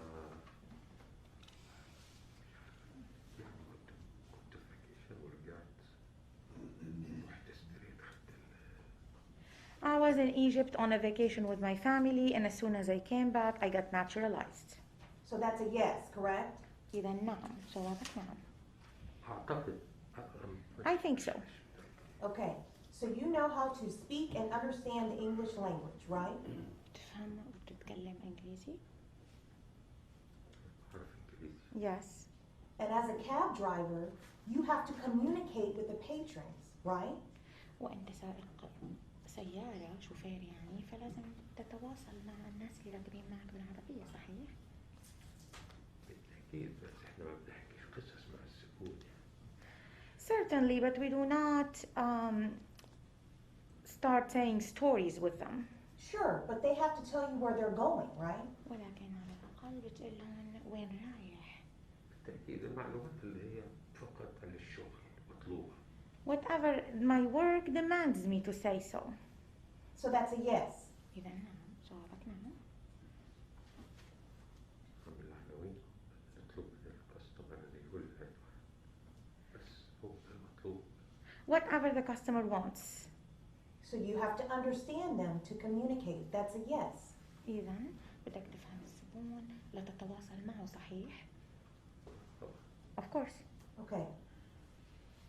Going back to 114 in the Lodge Club, that is a gentleman's club, isn't it? 114 واللودج هذا مكان جنتلمان كلوب يعني نادي للرجال صحيح؟ Almost yes. It's a gentleman's strip club, right? إذا هو مكان نادي ولاد يعني صحيح؟ مش الرجال بس أحيانا. Not only men, also women, yes. Okay, but it's a nightclub, strip club. You work there often. I would object to relevance. He did not stop at that club. What the nature of that business is not relative to disprove or disprove any material fact in this case. We would object before, Your Honor. What's the state's response? Your Honor, he just testified on direct that he attempted to go to the cab stand, saw no cars. Cab stand was empty, thought it was his friend's, the permissible area to look into. He just testified on direct. Your objection's overruled. You were gonna stop at the Lodge Club, right? كنت رايح توقف باللودج كلوب صحيح؟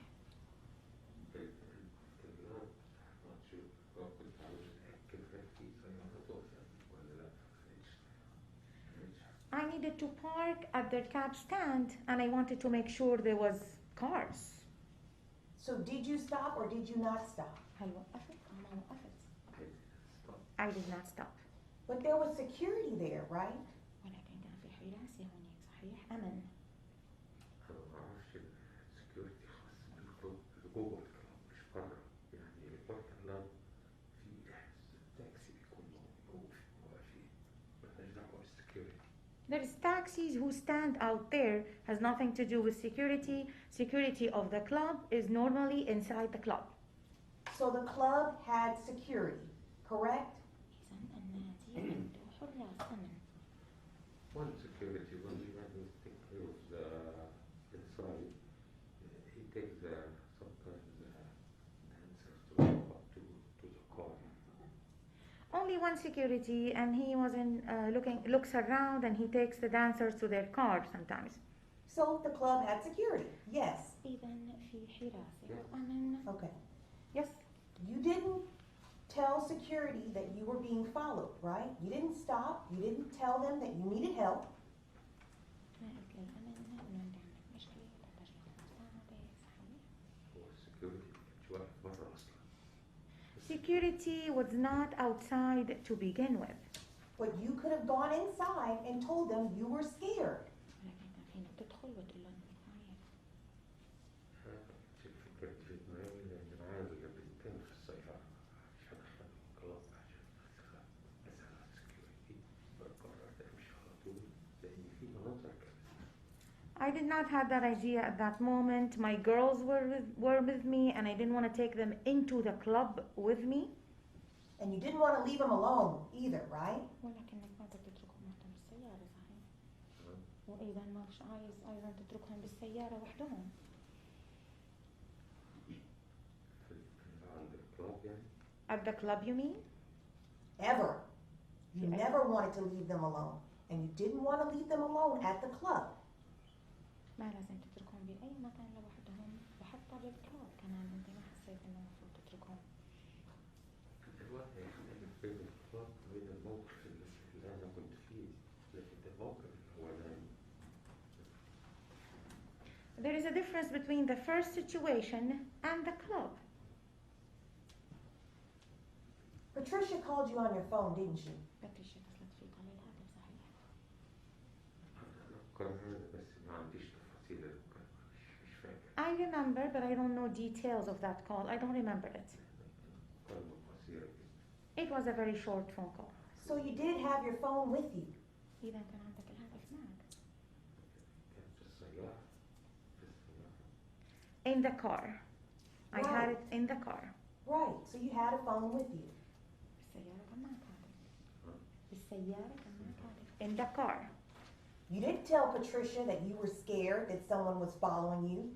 ما قلت لباتريشيا إنه في حدا لاحقك وأنت خايف. لا. No, I did not tell her. Because you weren't scared. لأنك ما كنت خايف. لأنك ما كنتش خايف. إزاي واحد ما يخافش وفي ناس بيلحقوه بالسيارة؟ يعني إزاي؟ How would someone be not scared when someone is following him, another car is following him? You didn't call 911. ما اتصلت بالشرطة. لا ما No, I did not call the police. Why not? ليش؟ لأن كنت معتمد على إني أمر على الكابل وأشوف أصحابي سافرت ممكن دي خطوة تانية. This was my next step after stopping by the cab and check if there was any of my friends at the cab. But you didn't ever call 911. ولكنك ما اتصلت أبدا بالشرطة. No. So you stopped at Riverside, that's the DART station? Riverside اسمها DART station? أعتقد اسمها. I think so. Did you or did you not? You just said you did. هلا ذكرت إنك نعم. حتى فيها الباصات بتخش فيها الباصات وبتطلع دورة. All I know that buses go there and leave from there. That's all I know. Okay, so it was a bus area. Yes, yes, exactly. And you decided to leave the car and leave your two daughters in the car by themselves.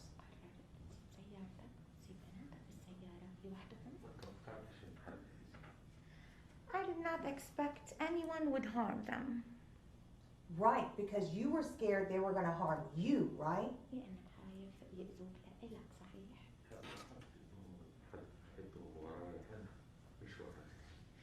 I was thinking someone sent them after me to harm me and not my girls. So, what did you do with your gun? عملت إيه بمسدس؟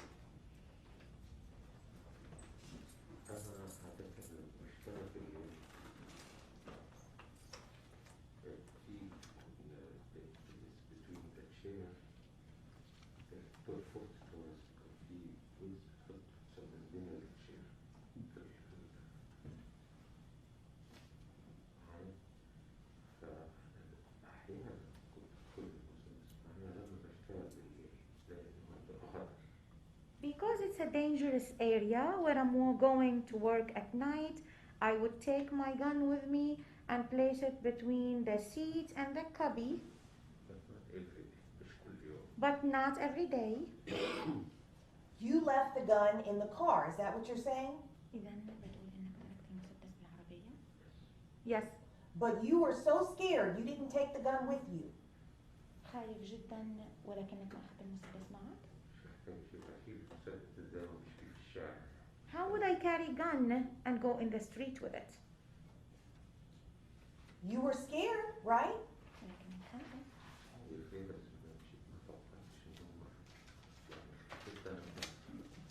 I hid by myself.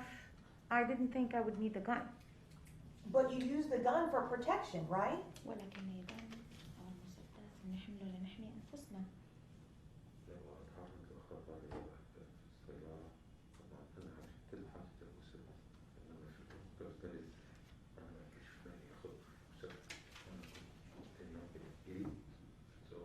In the car, I always take it, like I said, normally with me at night if something happened to protect myself. That night, I did not think to take it with me. I was thinking there's nothing harmful. Right, there's nothing harmful because nobody was following you. إذا ما في شيء بيخوف لأنه ما حدش لاحق. زين ما عنديش كده هيك يعني أنا تهيألي عندي أنا تهيألي لحد الحين. Was I dreaming that somebody was following me then? You tell me. You had a 9mm handgun in that car, correct? بسيارتك كان معك 9 ملم مسدس. انت ايه؟ أنا المسدس مكانه في البيت توسيس زي ما قلت لك باخده مش كل يوم باخده معايا يعني أنا always I know confidence in zero لازم ما أحتاجلوش إلا نحطه بس عشان خاطر sometimes سيارتي مسدس بقومش في السيارة. Like I said, when I work at night, it has a spot between the two seats. I place it there, fearing anything would be harmful. It's a 9mm, right? 9mm handgun. مسدس يدوي 9 ملم. صحيح؟ Yes. So you left your girls to get slaughtered in the car. ولفت بناتك ينقلوا السيارة. خليت بناتك ينقلوا السيارة. ما أعرفش ممكن يطلب. I was not aware they would be killed. Father's job is to protect his children, right? مهمة الأب إنه يحمي أبنائه صحيح. بالتأكيد بس في اليوم أنا ما جاش في اعتقادي هما they would target their friends. Certainly, for sure, but at that night, I did not think they will be harmed by their own friends. You don't even know who was in this car behind you, do you? ولكنك ما كنت بتعرف مين كان في السيارة، صحيح؟ بس كانت توقعات. كانت توقعات. Yes, but I had expectation. Expectations of what? توقعات إيه؟ كل حد وراء شخصية. That somebody sent them after me personally to hurt me. Did you love your daughters? بتحب بناتك؟ بالتأكيد الأفلام اللي عندي كلها بتؤكد إن الرحلات اللي كنت بطلع بيها يعني في الفاكيشن أنا my life is considered على الفيديو تاني كلها have hundreds of Certainly, and my trips with them, my vacation with them, the hundreds of tapes that I have with them and for them certainly proves it. Okay. You didn't show up to their funerals. ولكنك ما جيتش على الدفن. ما جيتش الدفن. بسبب النيجاتيف نيوز والتغطية الإعلامية السيئة اللي هي فيها Your Honor, actually, before he responds, given that this is going to, after the, given the timing of the question that is being asked, I know that he had waived his rights in regards to this allegation here. We would assert his Fifth Amendment right in regards to the federal prosecution for flight, and this question would potentially incriminate him for that subsequent prosecution if it proceeds. But at this point, he is facing federal charges. This question elicits that type of testimony, and we would assert his Fifth Amendment right to this question at this time. Overruled. Yes, because of the unfair and hateful media coverage at that time. كل تاريخ قضايا العنف الأسري كل التاريخ بتاع القضايا العنف الأسري في أمريكا لم يحدث أبدا إن في قضية غطت هذه الطريقة النيجاتيف نيوز نيجاتيف The coverage was negative. If you look up the history of all the crimes or of incidents like this incident that happened with me, you wouldn't see any case that was covered the way mine was covered. And that was more important than going to their funerals.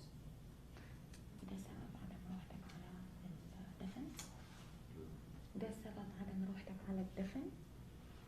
أكيد ما أقدرش أرد على أي حد لأن زي هروح على الاتهامات كلها ضدي بدون أي أدلة. There was no evidence, but all the accusation was against me, and I did not go. How would I go? You were gonna sell them to Egypt to the highest bidder, right? Marry Objection, them Your off. Honor. May we approach? You may.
The folks got something else? Okay, come on.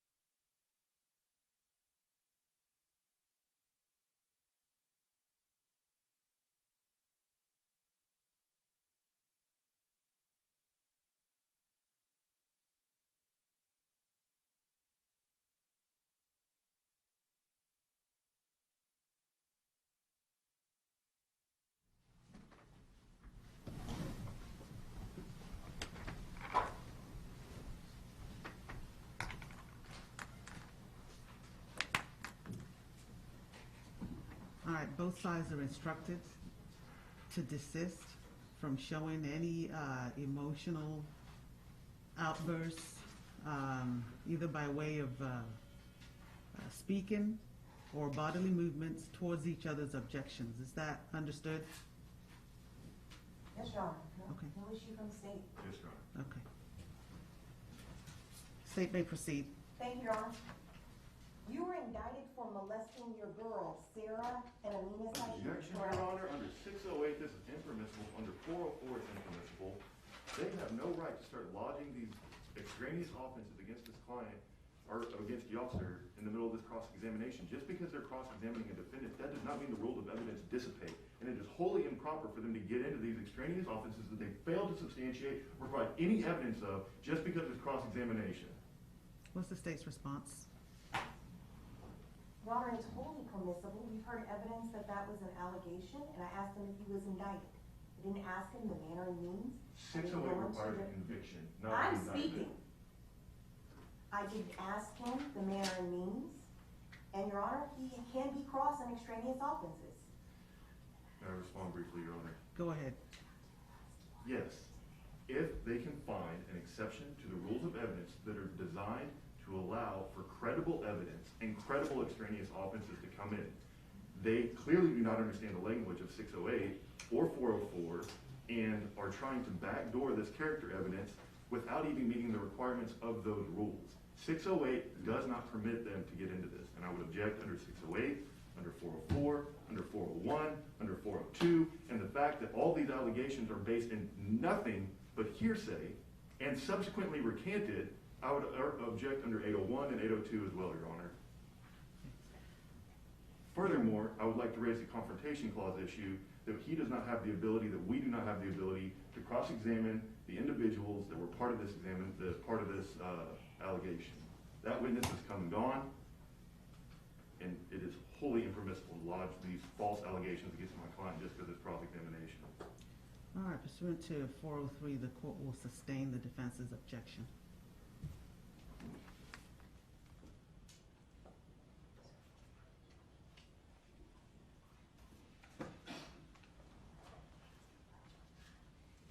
Your Honor, may we approach?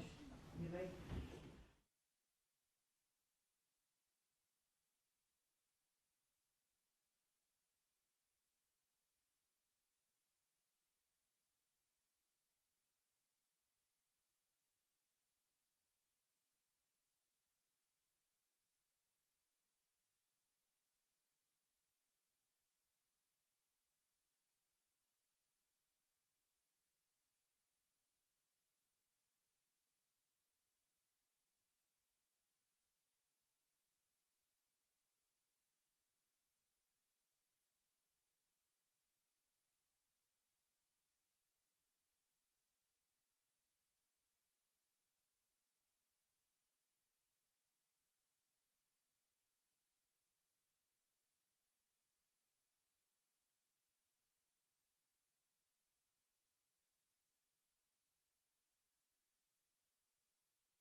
Phrase its questions accordingly, appropriately.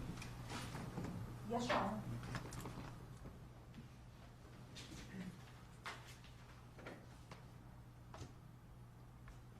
You were violent to Amina and Sarah, correct? Objection, Your Honor. Under 404, this is impermissible character evidence. There is no evidence that has been submitted. There is no physical evidence produced in this case.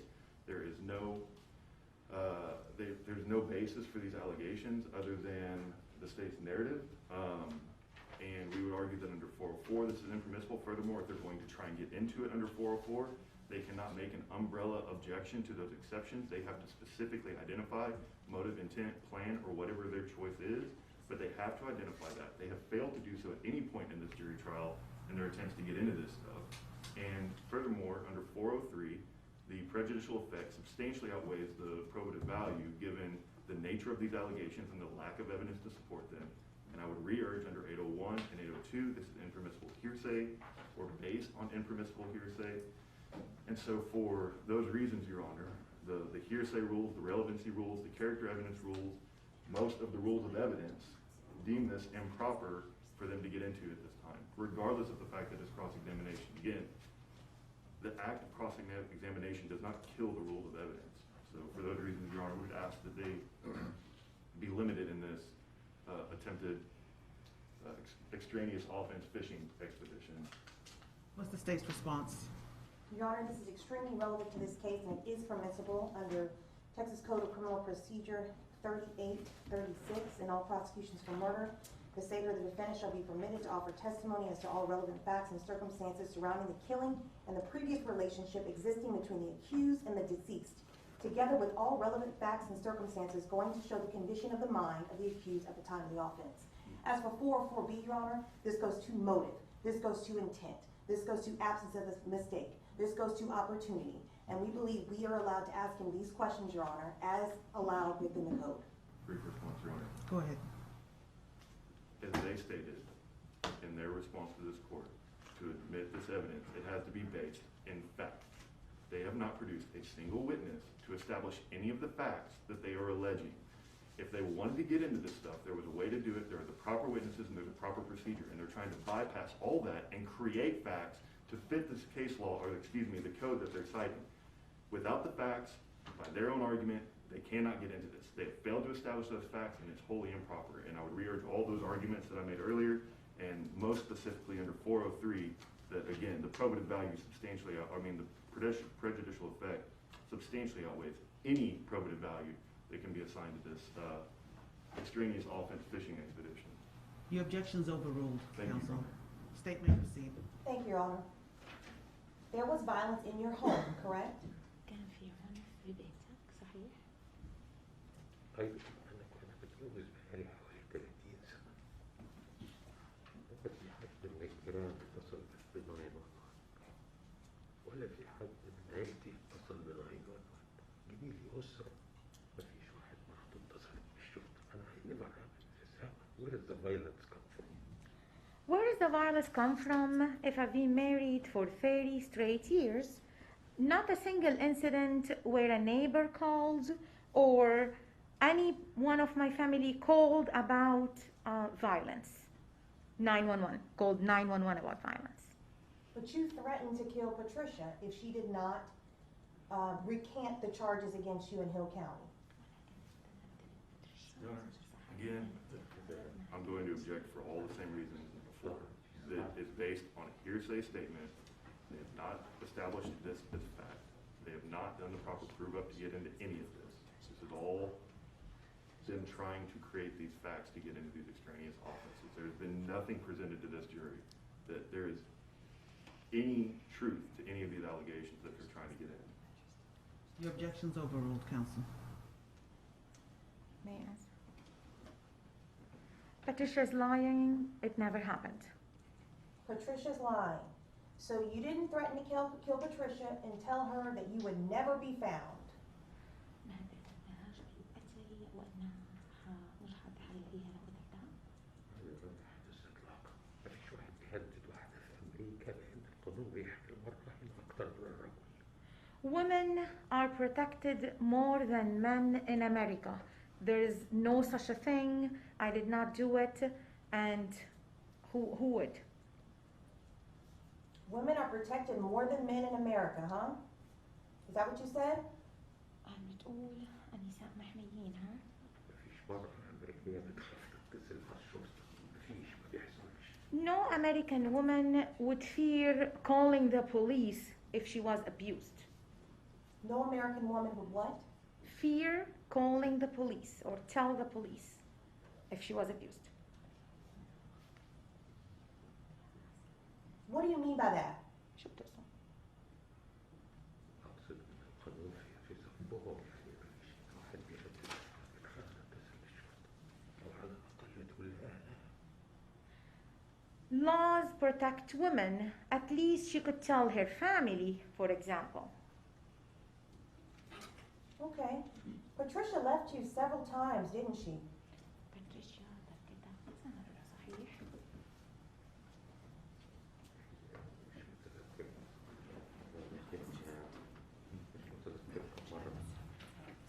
Yes, and I don't remember how many times. It was a lot of times, wasn't it? Your Honor, first I would ask for running objection to the extraneous offense thing. I don't want to take up the court's time or interfere constantly with this. I mean, I do, but you've made your ruling. And so I'd ask for a running objection on the extraneous offense issues, and I would also raise the objection that this is way beyond the scope of direct examination, and that their line of questioning be directed at the direct examination specifically.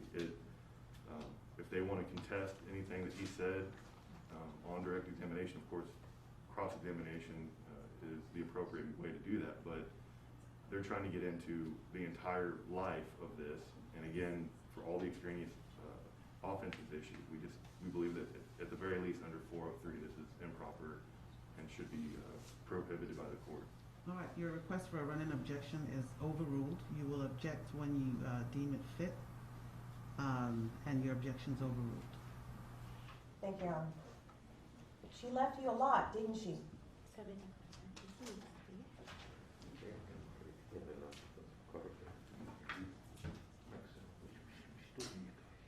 Not too many times, maybe maximum 2 times as far as I remember.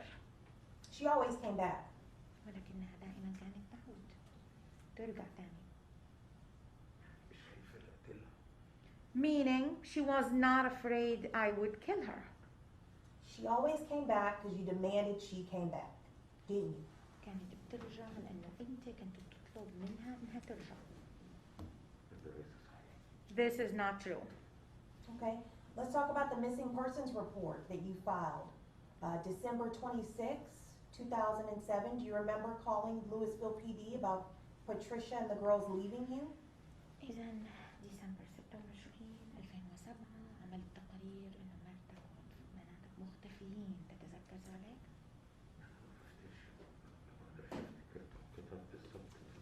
هقول ده صح بس فعلا. I would say that true. I don't remember dates.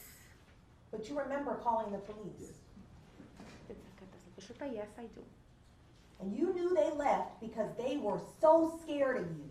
وبتعرف هم مسكوك علشان خايفين جدا منك. هو ده معرفش هما ليه سابوني في الوقت ده. لما جيت أنا ما كنتش عارف القصة دي أصلا. When I came home, I did not know the story, and I don't know why they left to begin with. Well, you knew they were not harmed. ولكنك عرفت إنه ما كانوش منأذين، يعني كانوا بخير.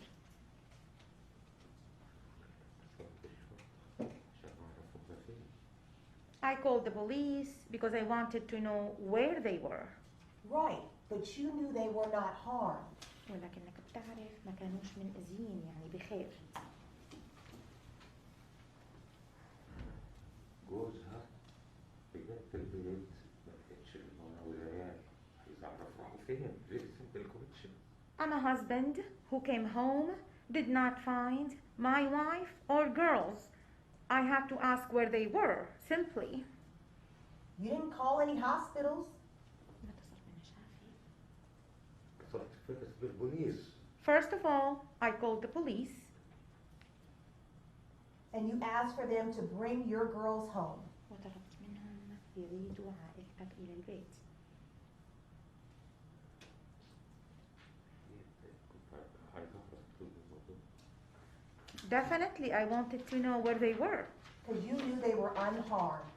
لأنك عارف إنهم ما كانوش بخطر.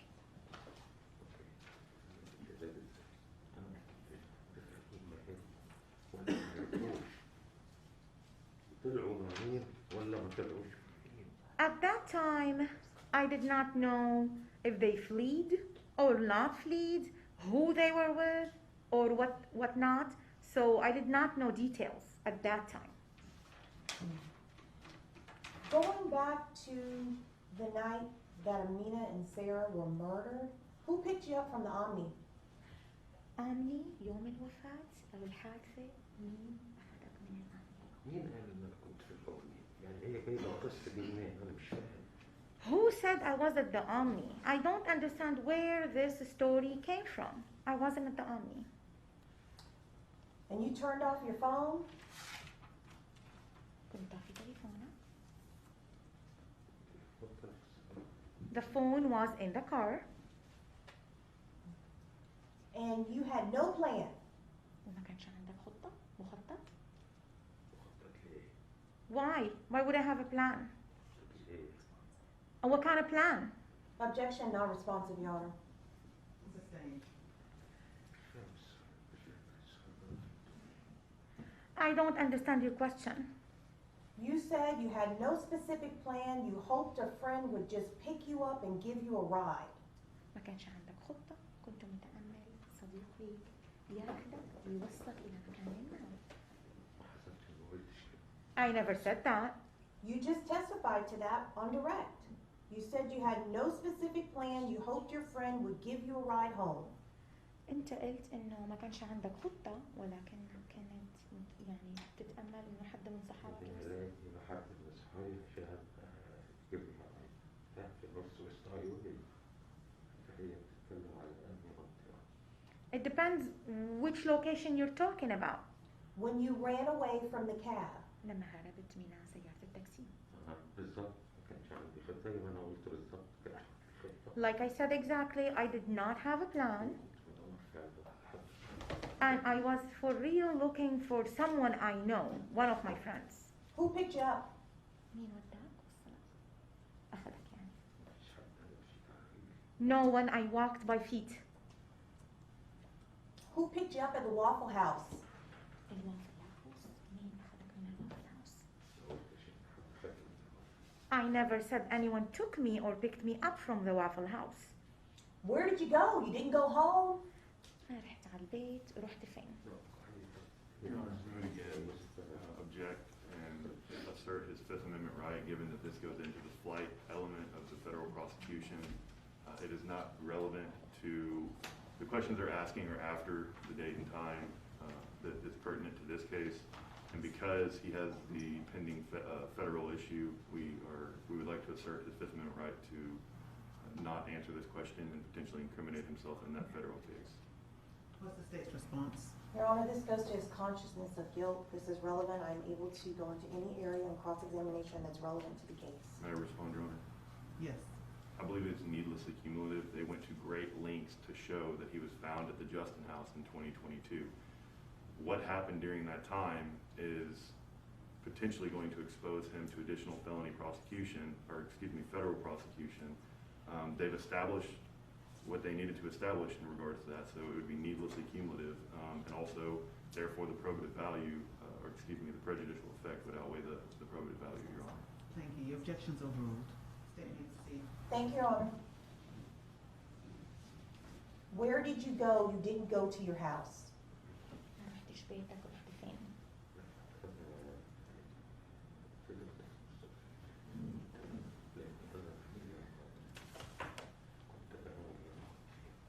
I'm familiar with that area. I was hanging around in that area. Until when? لإمتى؟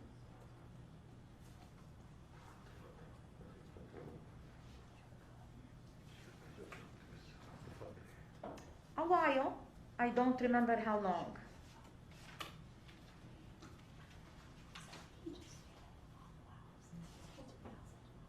So you just stayed at the Waffle House until 2020? You just hung out at the Waffle House? قعدت بالوافل هاوس لحد ما دخلت السنة الجديدة 2020.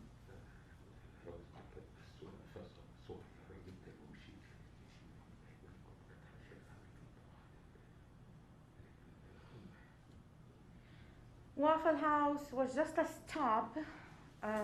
Then I left because I was avoiding public areas.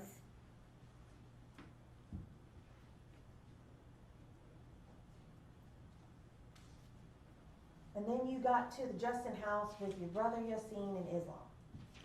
بعد كده رحت على البيت بتاع جاستن، انت وابنك اسلام واخوك ياسين. No, not right away. But you ended up there. That's where you were arrested, in the Justin House. ولكنك بعد كده رحت لجاستن هاوس واتمسكت هناك. بعدين يوم كان مضغوط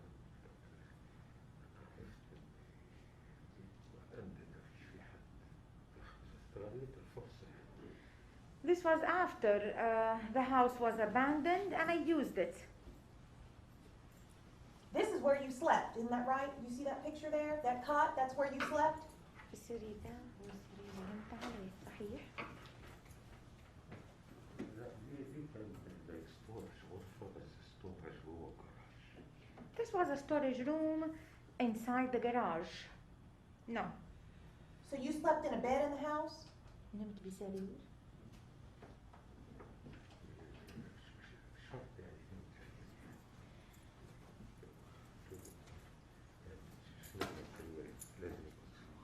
Does it have to be a bed? Why you're asking about the bed? I'm asking the question. Did you sleep in a bed in the house? نمت في سرير في البيت. Sometimes I would use the couch. Comfortable? مريح. Objection relevance. Were you comfortable? I didn't have a problem. You didn't have a problem. You had food to eat, correct? عندك أكل. صحيح. I had food. You had something to drink for nourishment? ومشروب أيضا. حاجة تشربها.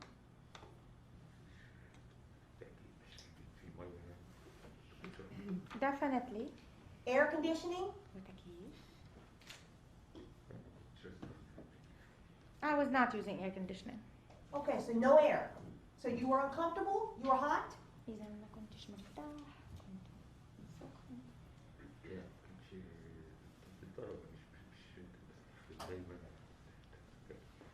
Not necessarily I was using. Not necessarily?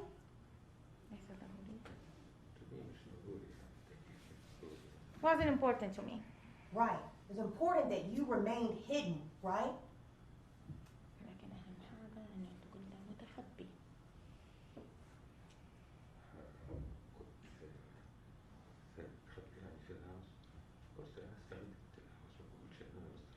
I never said I wasn't hiding in the house. I used the house. You were hiding in that house, right? كنت متخبي في البيت ده صحيح. Not all the time. So you went to the police? You made a statement?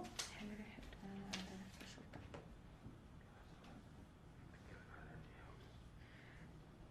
Wait a minute. Which house you're talking about? The Justin house, بيت where you were جاستن. found and arrested. جاستن مكان اللي وجدوك فيه.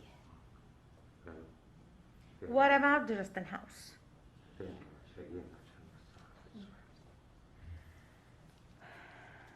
I need to know You what can't understand me now? You don't understand what I'm asking you? I want you repeat this question. Okay, so you're talking to me in English now. So you understand me very clearly, don't you? I didn't say I don't know English. I know some English, of course. Yeah, Your Honor, I want to object to her badgering the witness. He was ordered by this court to speak in his native tongue.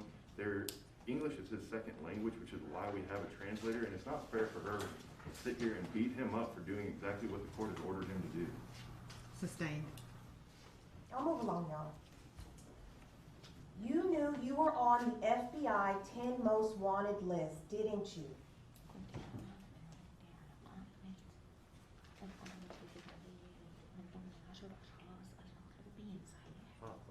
Of course. Because you watch the news. إذا كنت تشوف الأخبار؟ Sometimes.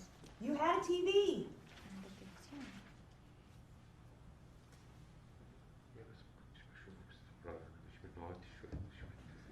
I'm not a big TV watcher, so sometimes.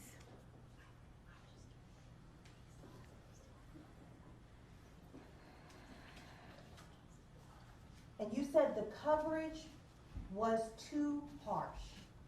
وقلت ذكرت قبل كده التغطية الإعلامية كانت شديدة. أنا بقول شوفي كل تاريخ أمريكا في قضية عنف أسري اتردد بهذه الطريقة. في كل تاريخ أمريكا. I don't think in the entire history of America there is a case that has the coverage that my case had. Too harsh, right? شديدة جدا. كان فيها عنصرية شديدة و double standard. There was prejudice and there was double standard to it. If you didn't kill your daughters, why did you hide for 12 years? إذا أنا قتلت بناتك اتخبيت لمدة 12 سنة ليه؟ لأن التغطية السيئة طبيعي إن مش هيكون في اعتراض بسبب التغطية، لأن هذه التغطية كان وراها أجندة أخرى خفية. Because I believe behind this coverage there was a secret agenda, and then all the media was steered in a certain direction and fueled against me, that I will not get a fair trial. overseas. Interpreter would like a clarification. كانت في أجندة لتحقيق هدف سياسي overseas. The agenda that I was talking about, maybe the agenda that was maybe put into for certain sides in the Middle East, but that's why I escaped, because I was afraid I'm not going to get a fair trial. And you remained hidden. Yes. I'll pass the witness, Your Honor. Thank you, defense. Thank you, Ryan. Ma'am, proceed. Yaser, you don't deny that you wish that you had stayed with the girls that night. Is that right? ما بتنكرش كنت بتتمنى بقيت مع بناتك بهداك اليوم الليلة. بالتأكيد. Certainly. And you would do anything to go back and change what happened to them that night if you had the ability to do so. وبتتمنى يرجع فيك الزمان وما بتعمل نفس اللي عملته وما بتبقى معاهم بهداك اليوم. تأكيد بالتأكيد. Definitely yes. Yaser, did you love Amina and Sarah? Did you? Love Amina and Sarah. هل حبيت أمينة وسارة؟ Look to history, look to the hundred of tapes. أنا عندي مكتبة من الأفلام كلها showing this is happy family. Look at the movies, look at the tapes. I have hundreds of tapes showing how much I loved my daughters. No one has that kind of videos with their kids. No one is to his family. The house. No one does what I did to his family. And Yaser, you don't know what happened to those girls after you left that cab, do you? No. You know they were murdered, but you don't know who did this.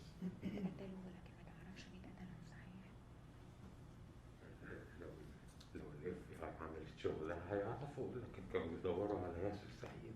If the FBI did their work, they would have known. But they were looking for Yaser Said, and they did not do what they have to do. قانون في أمريكا بيقول innocent person is innocent until proven guilty. The United States laws say the person is innocent till he proves guilty. I was not proven guilty. In my case, Mr. Said was guilty even if he proved innocent. But Mr. Said is guilty even if he proves innocent. And Yaser, I know that this is, That's my case here. I know that this is emotional, and I know that this is difficult, but I need you to answer this question clearly for the jury. Did you kill your daughters that night? No, sir. This is, of course, a fraud with the soil. Definitely not. I did not kill my daughters. Thank you. No further questions, Your Honor. Anything else from the state? Further questions? No further questions, Your Honor. All right. Ladies and gentlemen, we're going to take a 15-minute break, and we'll resume at 2:10. All rise. Ms. Interpreter, would you state?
Let the record reflect that the defendant is present with his attorneys, the state is present, and we are outside the presence of the jury. Defense counsel wants to place certain issues on the record. Yes, Your Honor. Go ahead. During direct testimony, I believe my client was a little bit anxious and said that there were two S's in his name. There is one S, and the court brought it to my attention. So for record purposes, we just wanted to clarify that when that was stated, it is it's one S, not two. And so that's all we wanted to bring to your attention.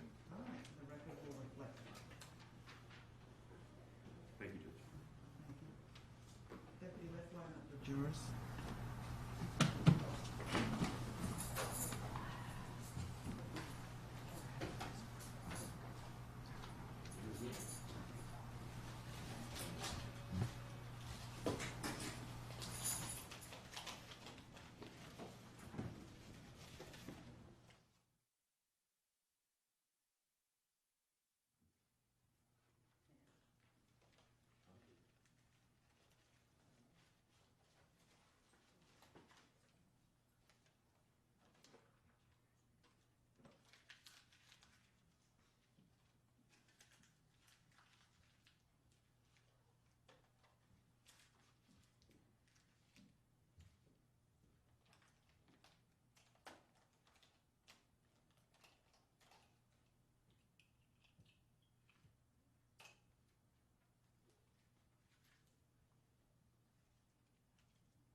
Let the record reflect that the defendant is present with his attorneys, the state is present, and the jurors are present and seated.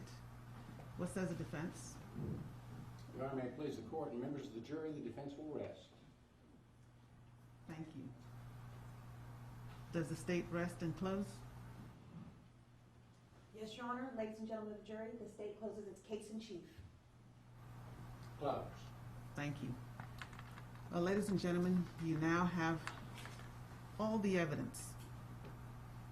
However, you don't have the court's charge, which will give you the law that will guide you during your deliberations. You also don't have the argument of counsel, closing arguments. And so what's going to happen now is that due to the time of the day, I'm going to go ahead and release you for the day. Both parties and the court will work on the court's charge.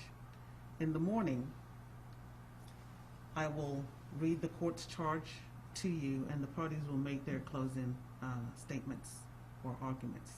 And after that, you will begin your deliberations, okay, for the guilt or innocence stage. And I'm going to let you know right now to please pack a bag, okay? Get a few items of clothing.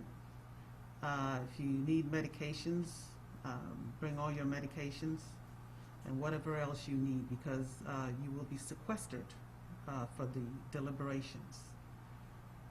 You know, the law allows or permits jurors to be sequestered during deliberations, you know, depending on the type of case and the court's, you know, what the court thinks would be appropriate. And I think it would be appropriate in this case for you all to be sequestered during deliberations. And so pack a bag tomorrow. You will deliberate while you're here. Leave all your notes on your seats. The bailiff will keep those for you. and that's to make sure that you're not deliberating by yourselves or with each other until you have both the charge and the argument of counsel. Okay? Does anybody have a question? Yes. Does that mean us as well? I was going to come to that. Now, the alternate jurors will be allowed to go home, but should any of the substantive jurors become indisposed for whatever reason, then we will be calling on you from alternate number 1 through alternate number 3. Okay? So you will be standby. You still cannot discuss with each other, with anyone else, listen to the news, research on social media, or any of that stuff, okay? Any other questions? What time would you like them back in the morning? Yes, I was coming to that. Are there any other questions, ladies and gentlemen, before I release you for the day? Okay, please return at 9 a.m. in the morning.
Not yet. We're going to look at the charge. Yes, ma'am.